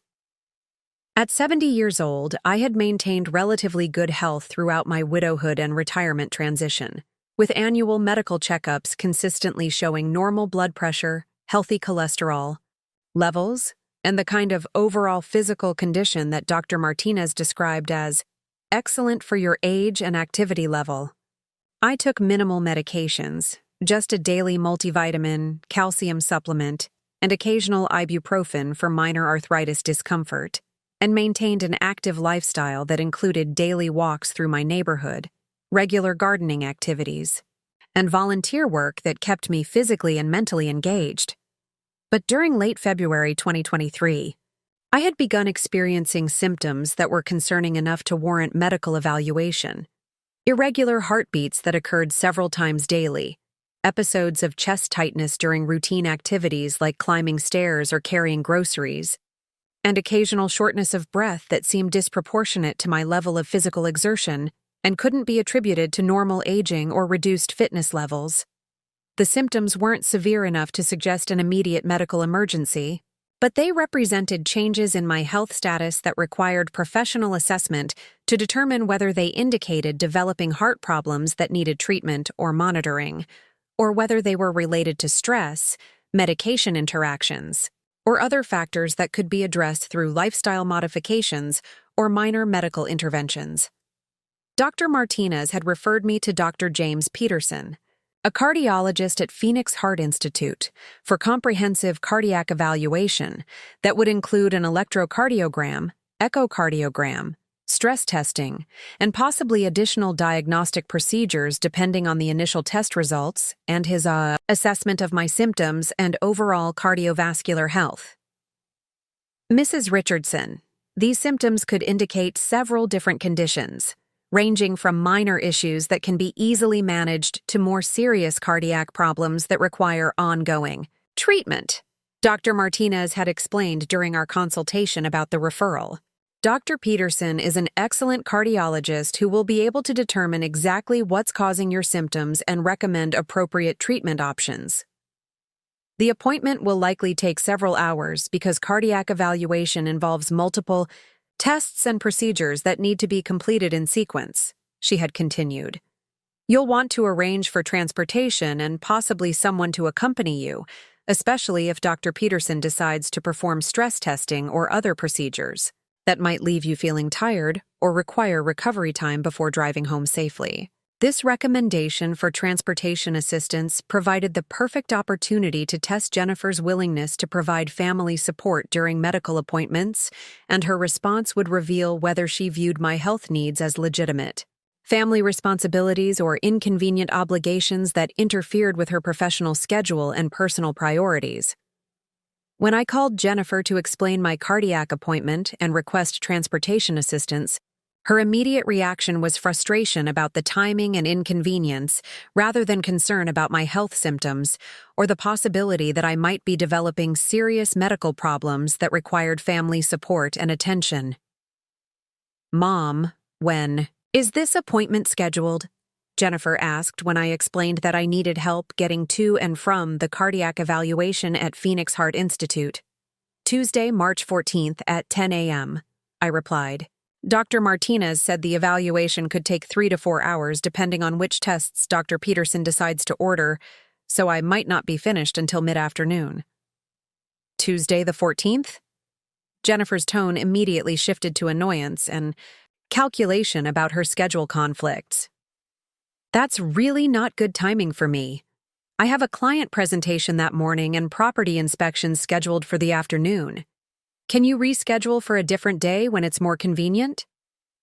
Jennifer, this is a cardiac evaluation that Dr. Martinez recommended because I'm having chest pain and irregular heartbeats, I said, shocked that her first response was asking me to reschedule medical appointments around her work schedule rather than showing concern about potentially serious health symptoms. I understand it's a medical appointment, she replied with the tone of someone who was being asked to make unreasonable sacrifices. But these tests are probably routine and not urgent. Surely they could be scheduled for a weekend or evening when they wouldn't conflict with work obligations. Cardiac specialists don't typically offer weekend or evening appointments for diagnostic testing, I explained, feeling hurt by her unwillingness to prioritize my health needs over her professional convenience. And Dr. Martinez thinks these symptoms should be evaluated promptly, rather than waiting weeks for a more convenient appointment time. Okay, fine, Jennifer agreed reluctantly after a pause that clearly indicated she was calculating the impact on her schedule and looking for alternatives to personal involvement.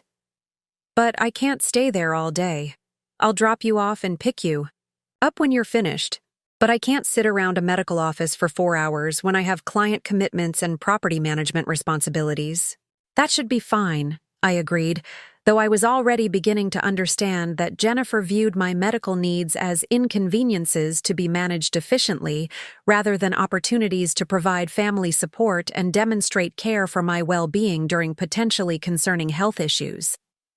Just call me when you're ready to be picked up, she continued, establishing the terms of her assistance in ways that minimized her time commitment and preserved her ability to maintain her normal work schedule despite my medical needs. And, Mom, try to get the appointments completed as quickly as possible. I really can't afford to have my entire day disrupted by medical appointments that might not even be necessary. Jennifer was already framing my cardiac evaluation as probably unnecessary and definitely inconvenient, rather than understanding that accompanying elderly parents to medical appointments is a normal family responsibility that demonstrates care, support, and concern for their health and well-being during potentially stressful situations. On Tuesday morning, March 14, 2023, Jennifer arrived at my house at 9:30 a.m. to provide transportation to Phoenix Heart Institute, but her behavior during the drive revealed her resentment about the time commitment and her assumptions about my medical needs and the likely outcomes of the cardiac evaluation. Mom, I want you to understand that I'm rearranging important client meetings to help you with this appointment, she announced as we drove to the medical facility, immediately establishing that her assistance was a significant sacrifice that I should appreciate and reciprocate by minimizing the time required. I have a presentation for a major development project this afternoon that could determine whether I get promoted to senior associate level, and missing or delaying that meeting could seriously affect my career advancement opportunities. I appreciate you taking time from work to help me, I replied, feeling guilty about the inconvenience while also feeling disappointed by her focus on professional obligations rather than family support during what was potentially a serious medical evaluation. Just make sure you communicate clearly with the medical staff about timing, Jennifer continued with instructions that revealed her priorities and expectations. Let them know that you need to complete all testing efficiently today because your transportation has scheduling constraints and can't be available for extended periods. Jennifer, cardiac testing takes as long as it takes, I said, feeling increasingly uncomfortable with her approach to my medical appointment. I can't control how long Dr. Peterson needs for evaluation, or whether he decides additional testing is necessary based on the initial results. But you can make sure they understand that you're not available for unnecessary delays or inefficient scheduling, she replied with the tone of someone who believed that medical appointments should be managed like business meetings with predictable timeframes and controllable outcomes. If they try to stretch the appointment unnecessarily, or suggest coming back for additional testing that could be completed today, you need to be assertive about your scheduling needs and transportation limitations. Jennifer was essentially asking me to prioritize her convenience over thorough medical evaluation and to pressure medical professionals to rush or modify their diagnostic procedures to accommodate her work schedule rather than ensuring that I received comprehensive assessment of potentially serious cardiac symptoms. When we arrived at Phoenix Heart Institute, Jennifer's parting instructions revealed the extent to which she viewed my medical appointment as an inconvenient obligation, that she was fulfilling with minimal investment and maximum expectation of efficiency and consideration for her own priorities. "Mom, I'll have my phone with me, so call me as soon as you're completely finished with everything," she said as I got out of her car in the medical center parking lot. "And remember, I have that important client presentation this afternoon, so try to wrap up by 2 p.m. at the latest, so I have time to get back to the office and prepare." What if the testing takes longer than expected, or Dr. Peterson wants to discuss treatment options that require additional time? I asked, concerned about being pressured to rush medical consultations because of Jennifer's schedule constraints.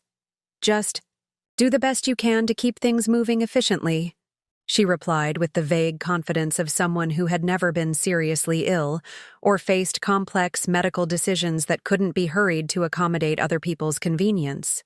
"And if it looks like everything is going to run significantly longer than planned, call me so I can figure out alternative arrangements, rather than having my entire afternoon disrupted by medical delays." As Jennifer drove away, leaving me standing outside Phoenix Heart Institute with the understanding that my medical care needed to be completed quickly and efficiently to avoid inconveniencing her work schedule, I began to realize that this appointment would provide the ultimate test of her character and priorities when family support required genuine sacrifice rather than minimal effort. The cardiac evaluation proceeded exactly as Dr. Martinez had predicted, involving multiple tests, waiting periods between procedures, and comprehensive consultation with Dr. Peterson about my symptoms, test results, and recommended treatment options.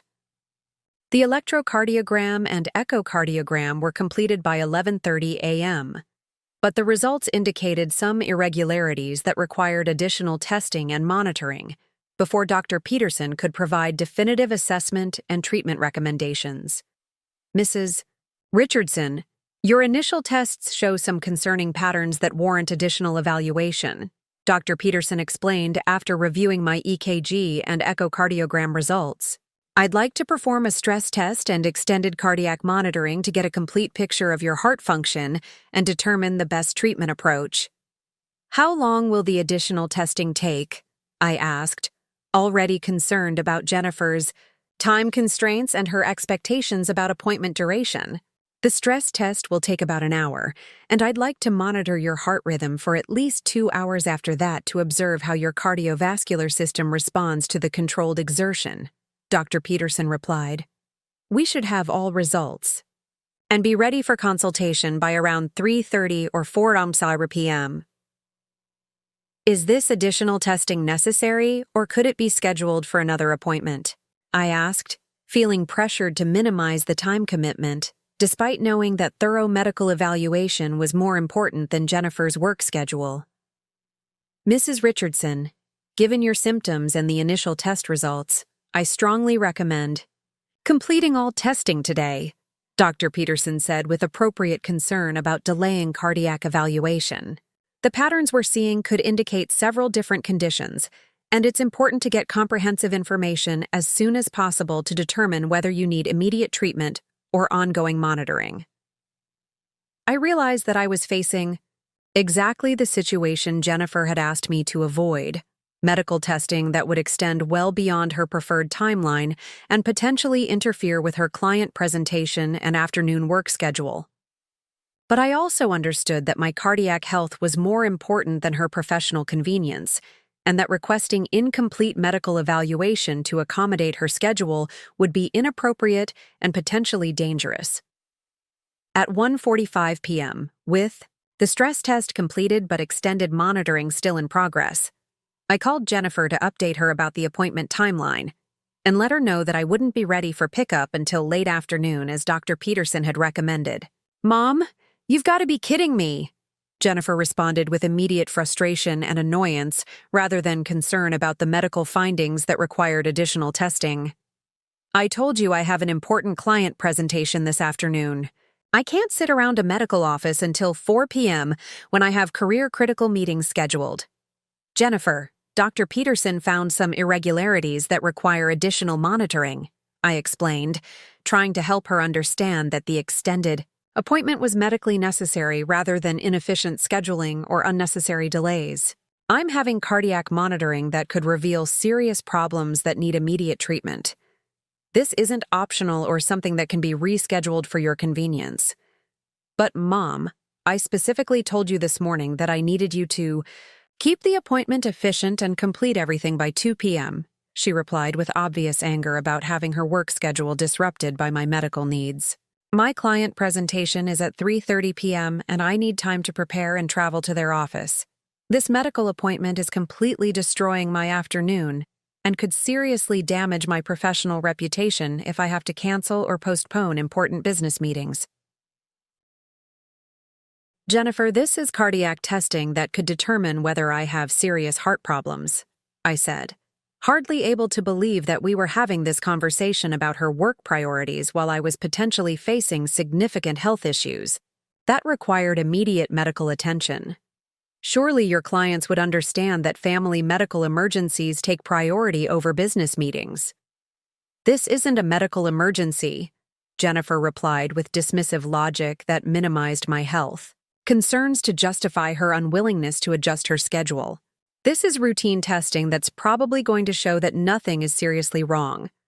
I can't cancel important client meetings for medical appointments that aren't actually urgent or life-threatening. Besides," she added, revealing her proposed solution to the scheduling conflict, "you can take a taxi or rideshare service home when you're finished. It's not like you actually need me to sit there while you're having tests done."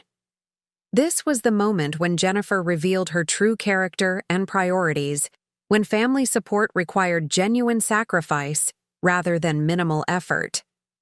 Instead of recognizing that accompanying me to medical appointments and providing transportation was a basic family responsibility, especially when cardiac testing revealed concerning results that required additional evaluation, she was choosing to abandon me at a medical facility to protect her work schedule and professional convenience.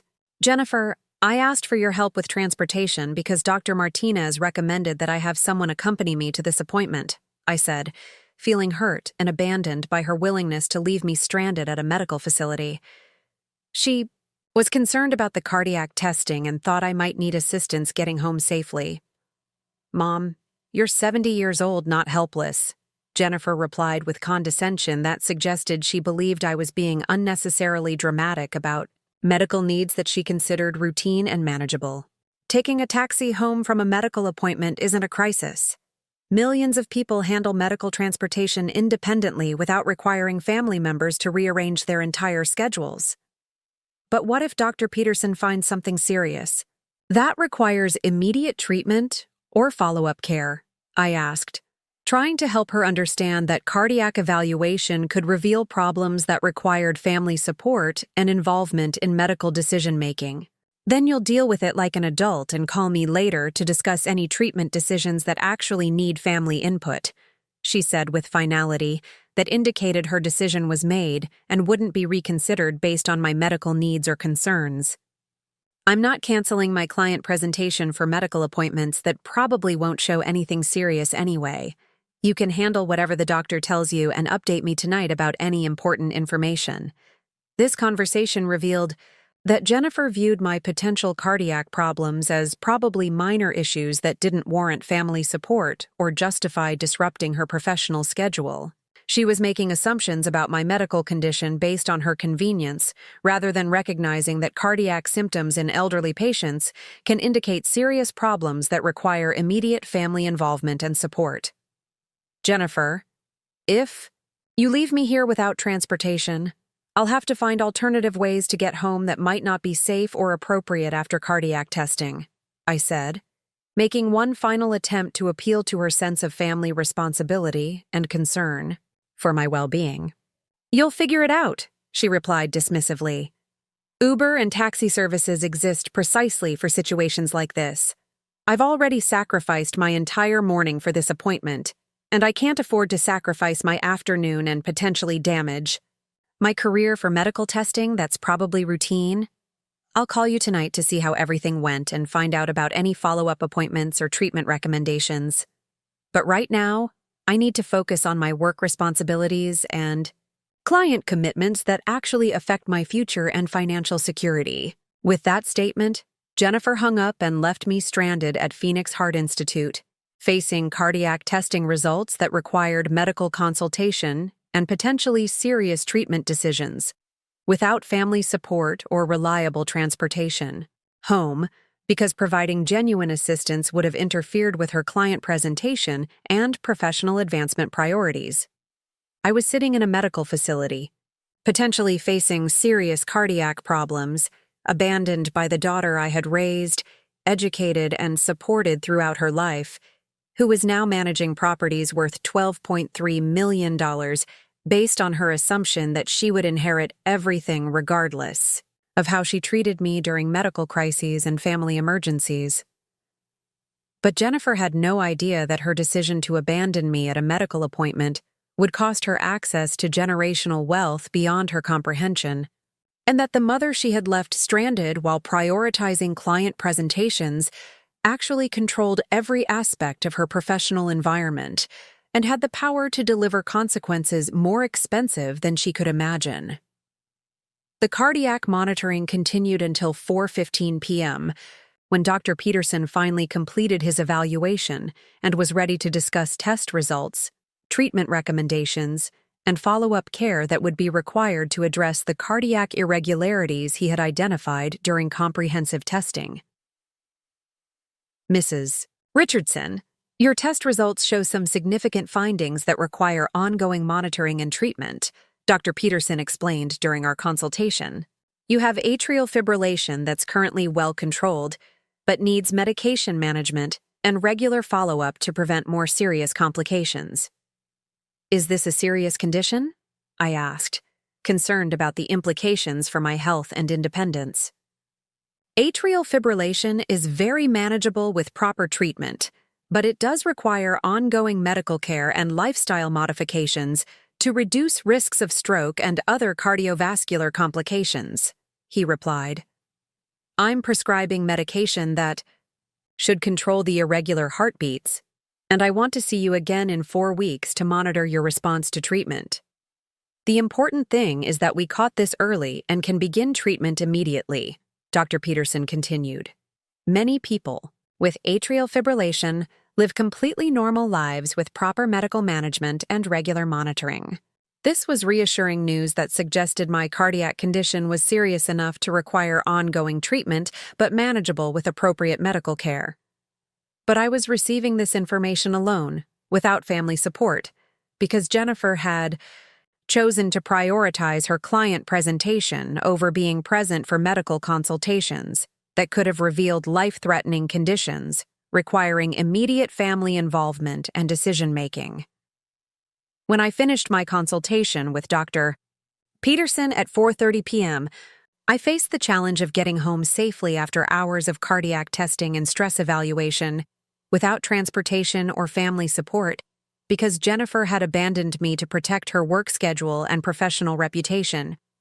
I called for a taxi service to provide transportation home.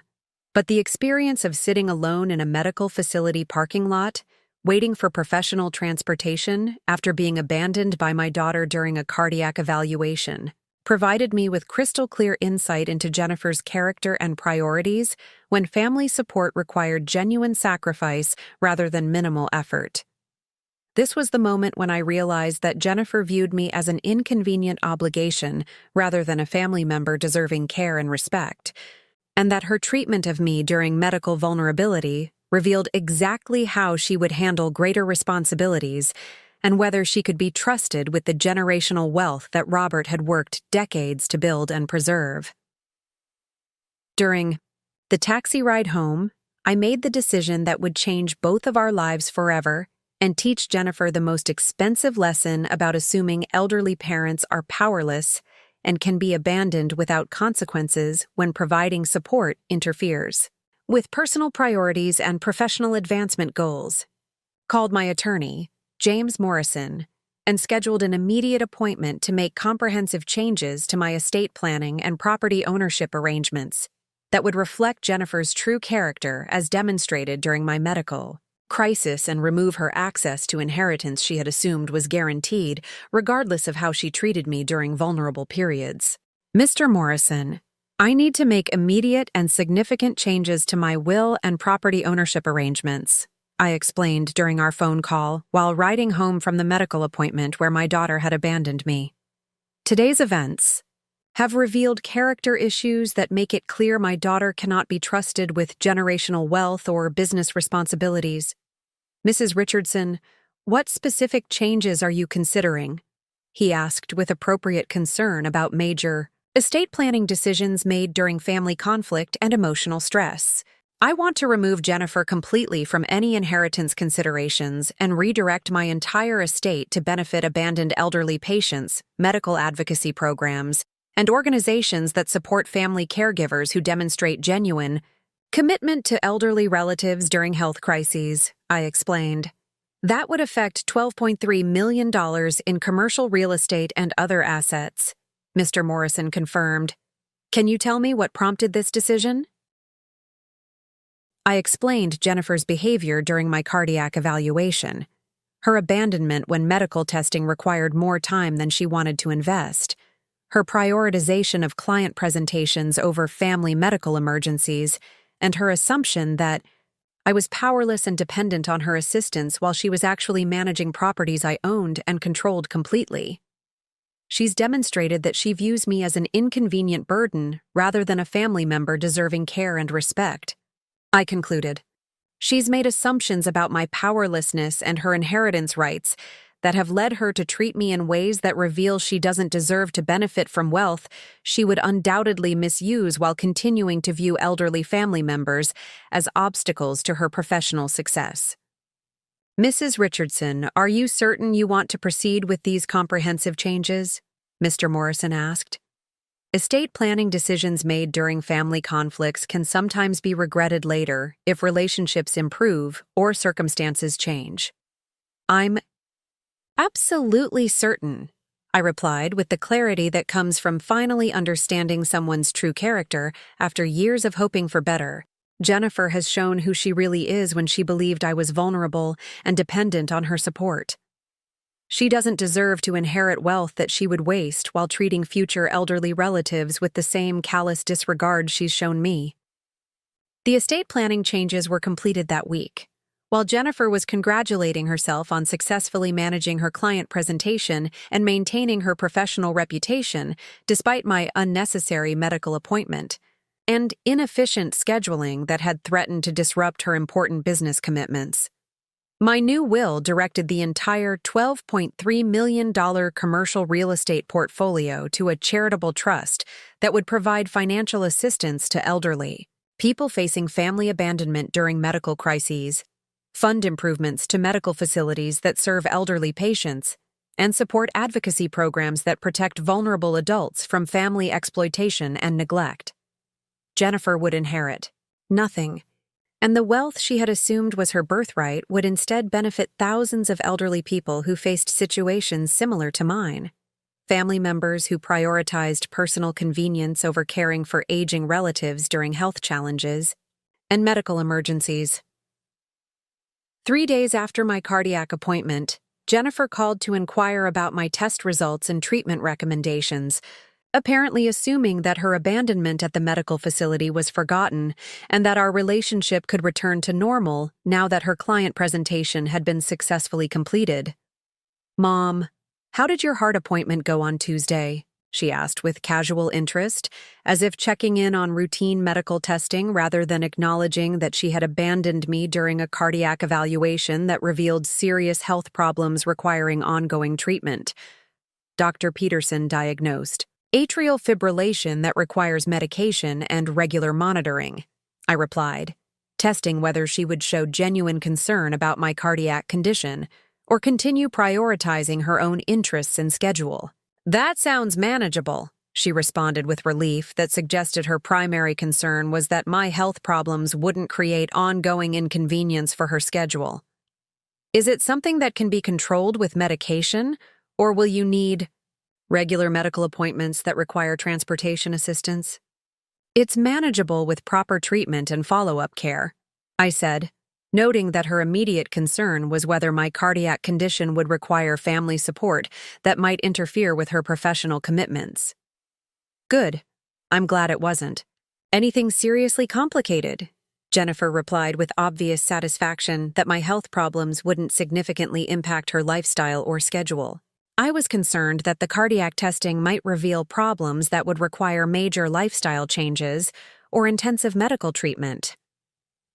Were you concerned about my health and well-being, or about how serious cardiac problems might affect your convenience?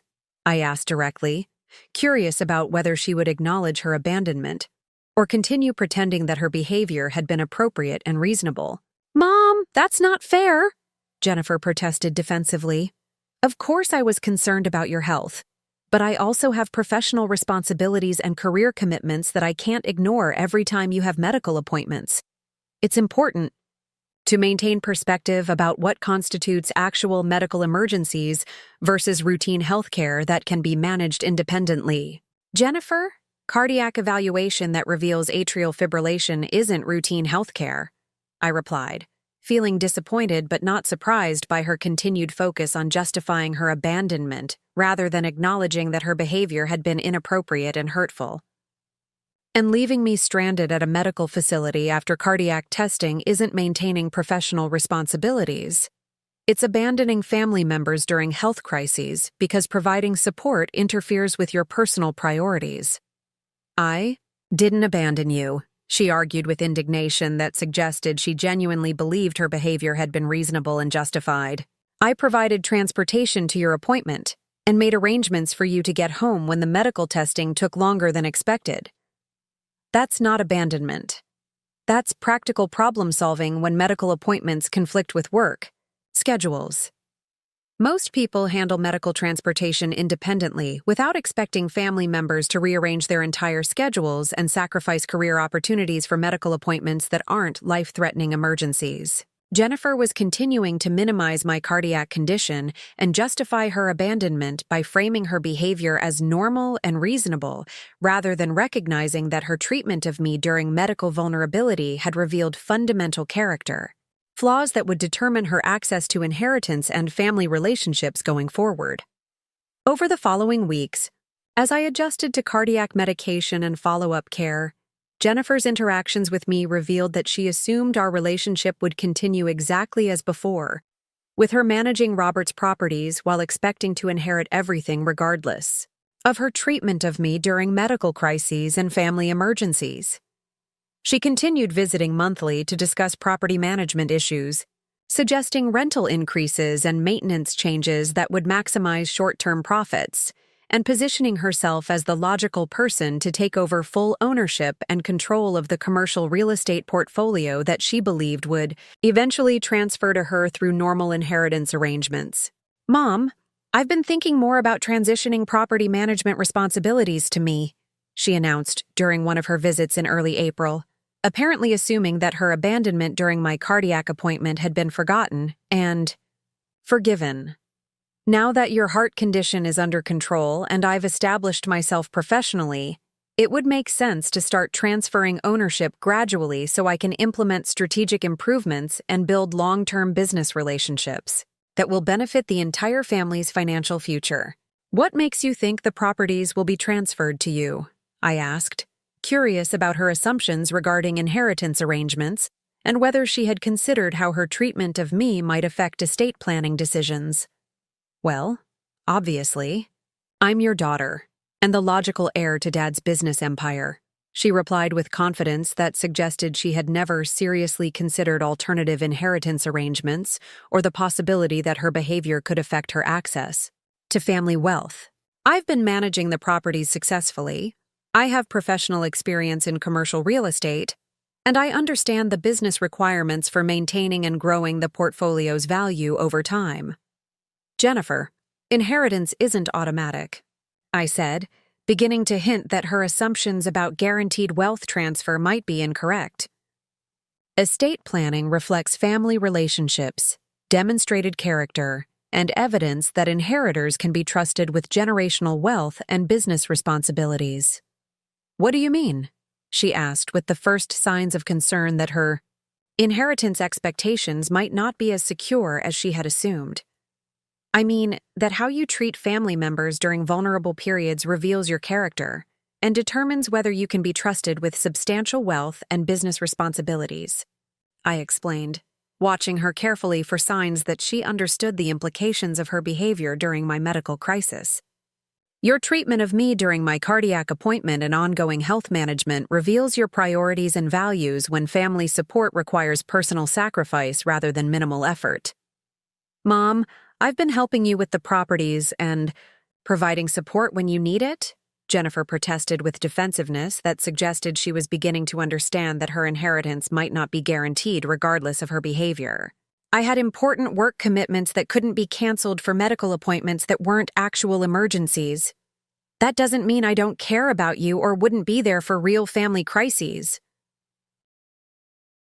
Jennifer, cardiac evaluation that reveals atrial fibrillation is a real family crisis, I replied.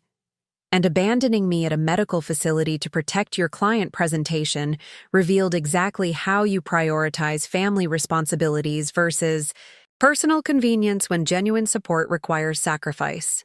The conversation continued with Jennifer attempting to justify her behavior and minimize the significance of her abandonment, but I could see that she was beginning to realize that her assumptions about guaranteed inheritance might be wrong and that her treatment of me during medical vulnerability might have consequences she hadn't anticipated. But Jennifer still had no idea about the full extent of the consequences she was facing, or that her abandonment during my cardiac appointment had already cost her access to $12.3 million in commercial real estate that would now benefit thousands of elderly people who faced similar family abandonment during medical crises. On Friday, May 12, 2023, I scheduled a meeting with Jennifer to formally inform her about the estate planning changes that had resulted from her behavior during my medical crisis, and to explain how her abandonment had revealed character issues that made her unsuitable for inheriting generational wealth and business responsibilities.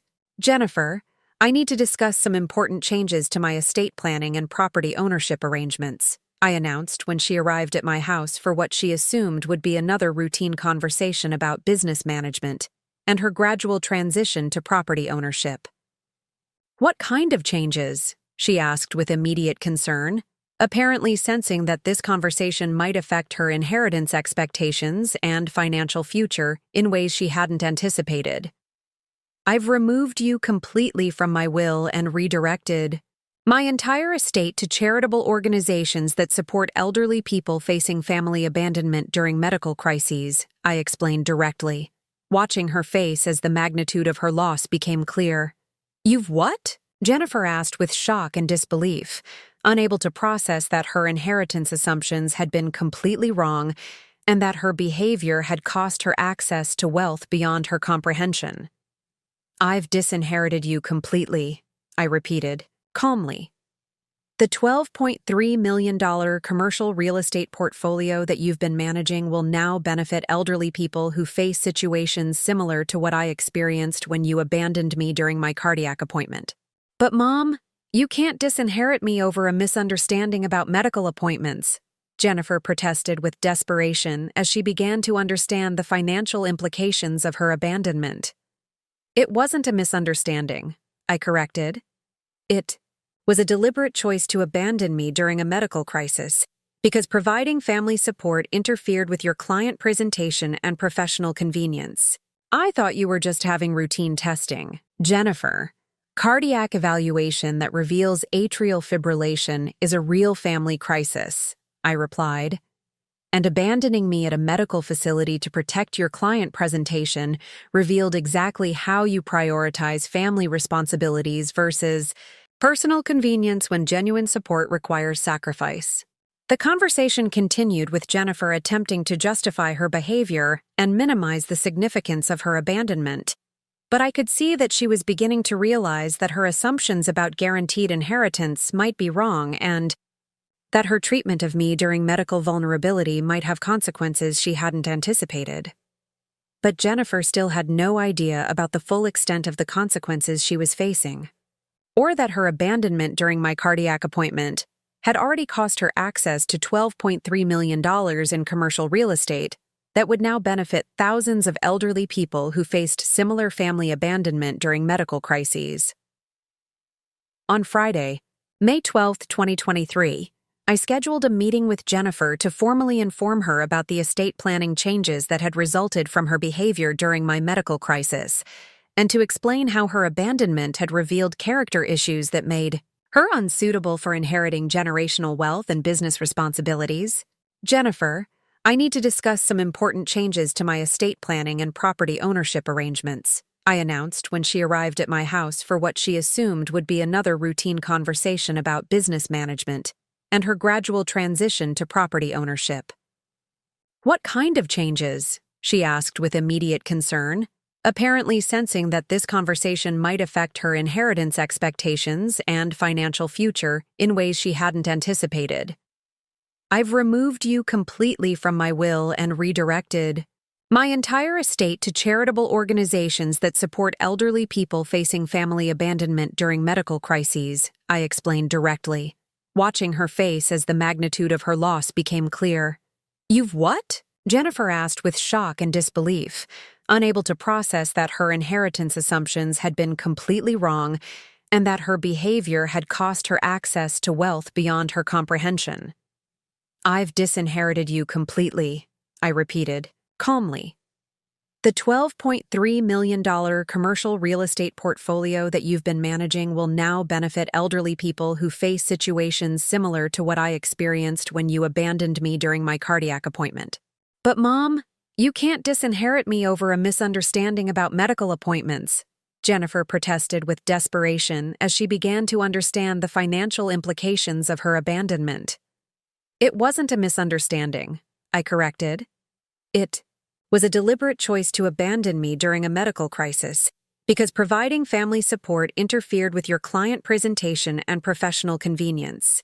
I thought you were just having routine testing, she argued, attempting to minimize her abandonment by characterizing my cardiac evaluation as minor medical maintenance rather than recognizing that her assumptions about my medical needs had been wrong and inappropriate.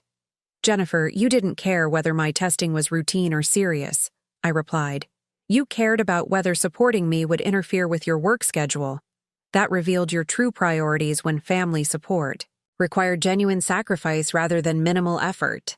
But the properties, I've been managing them for you, she said with growing panic as she realized that the business empire she had assumed was her inheritance had been permanently redirected away from her. You've been managing properties that I own and control completely, I explained. Your assumption that property management would lead to inheritance was based on your belief that I was powerless and dependent on your assistance, rather than understanding that I was observing your character and determining whether you could be trusted with generational wealth. Mom, this is crazy, Jennifer said with anger and desperation. You can't destroy my financial future over one medical appointment where I had work conflicts. I'm not destroying your financial future, I replied.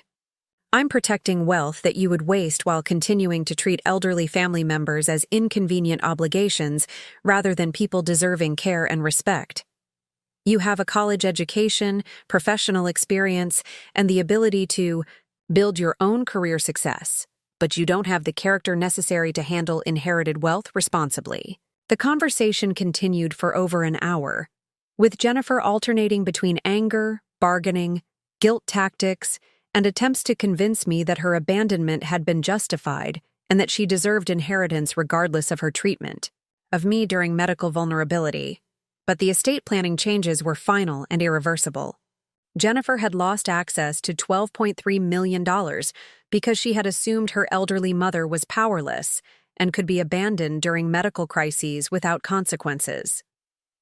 Over the following months, Jennifer made numerous attempts to restore her inheritance status through improved behavior, emotional manipulation, legal challenges, and promises about future family support that would never be tested because the opportunity for earning generational wealth had been permanently lost through her actions during my cardiac appointment.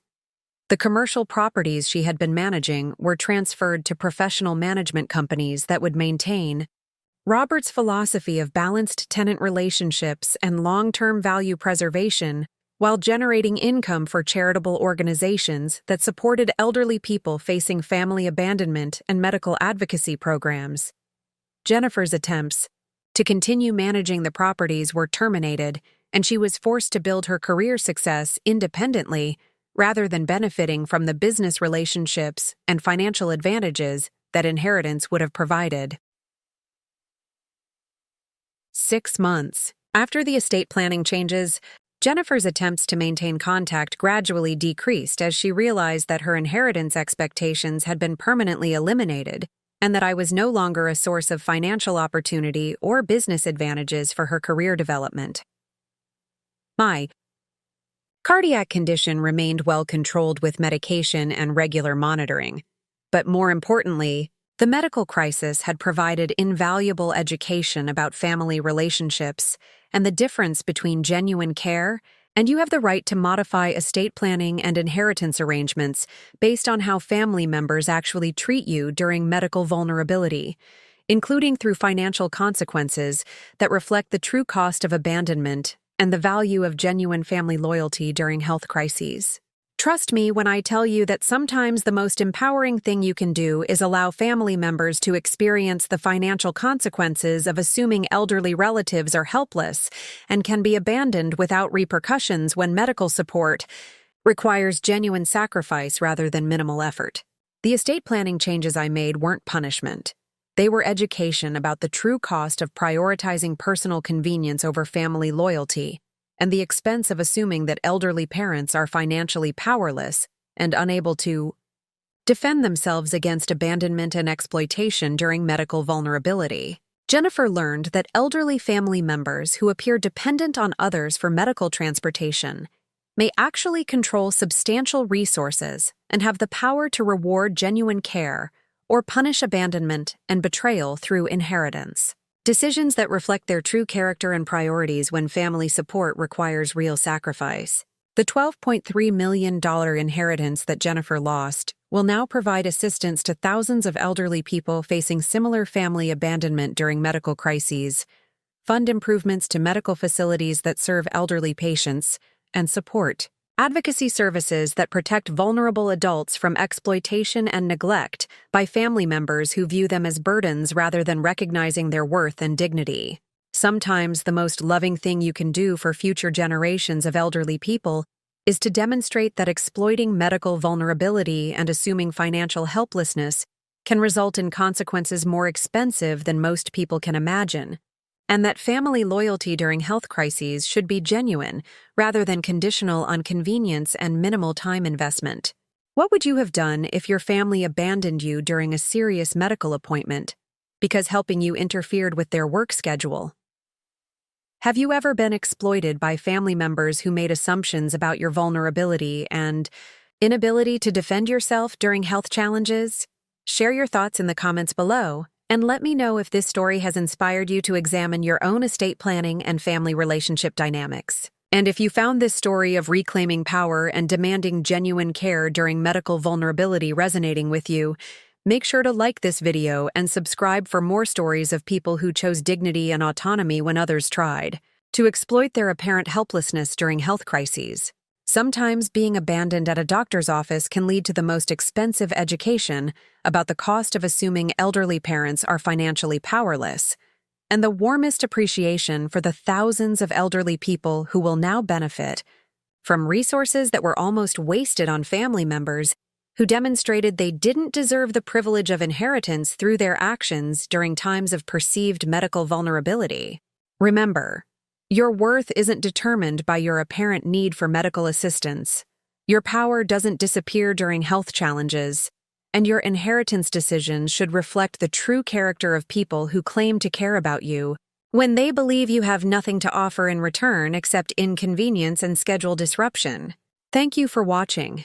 And remember, never underestimate the power of an elderly person who appears medically vulnerable, but is actually in complete control of resources that could change your life forever, especially when your treatment of them during their apparent helplessness determines whether you'll benefit from those resources or whether they'll be redirected to people who actually deserve them.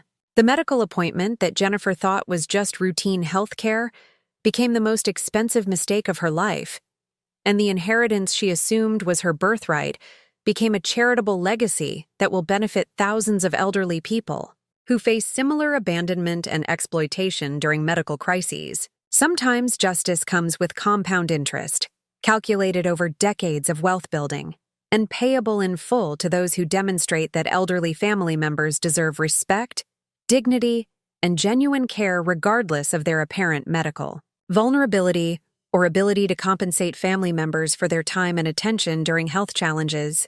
The emergency contact change from daughter to lawyer was just the beginning of consequences that would teach Jennifer that elderly parents who seem powerless during medical appointments may actually hold the keys to generational wealth that disappears permanently when family loyalty proves to be conditional on convenience rather than genuine love and commitment.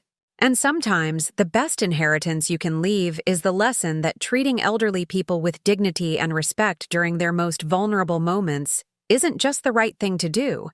It's also the financially smart thing to do, because you never know who might be watching, evaluating, and making decisions about your future based on your character when you think no one important is paying attention.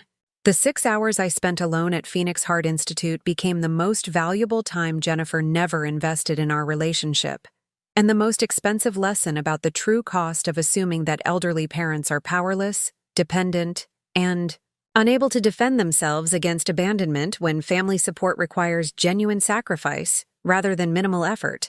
Never underestimate the power of an apparently vulnerable elderly person who might just be testing your character while holding the keys to your entire financial future.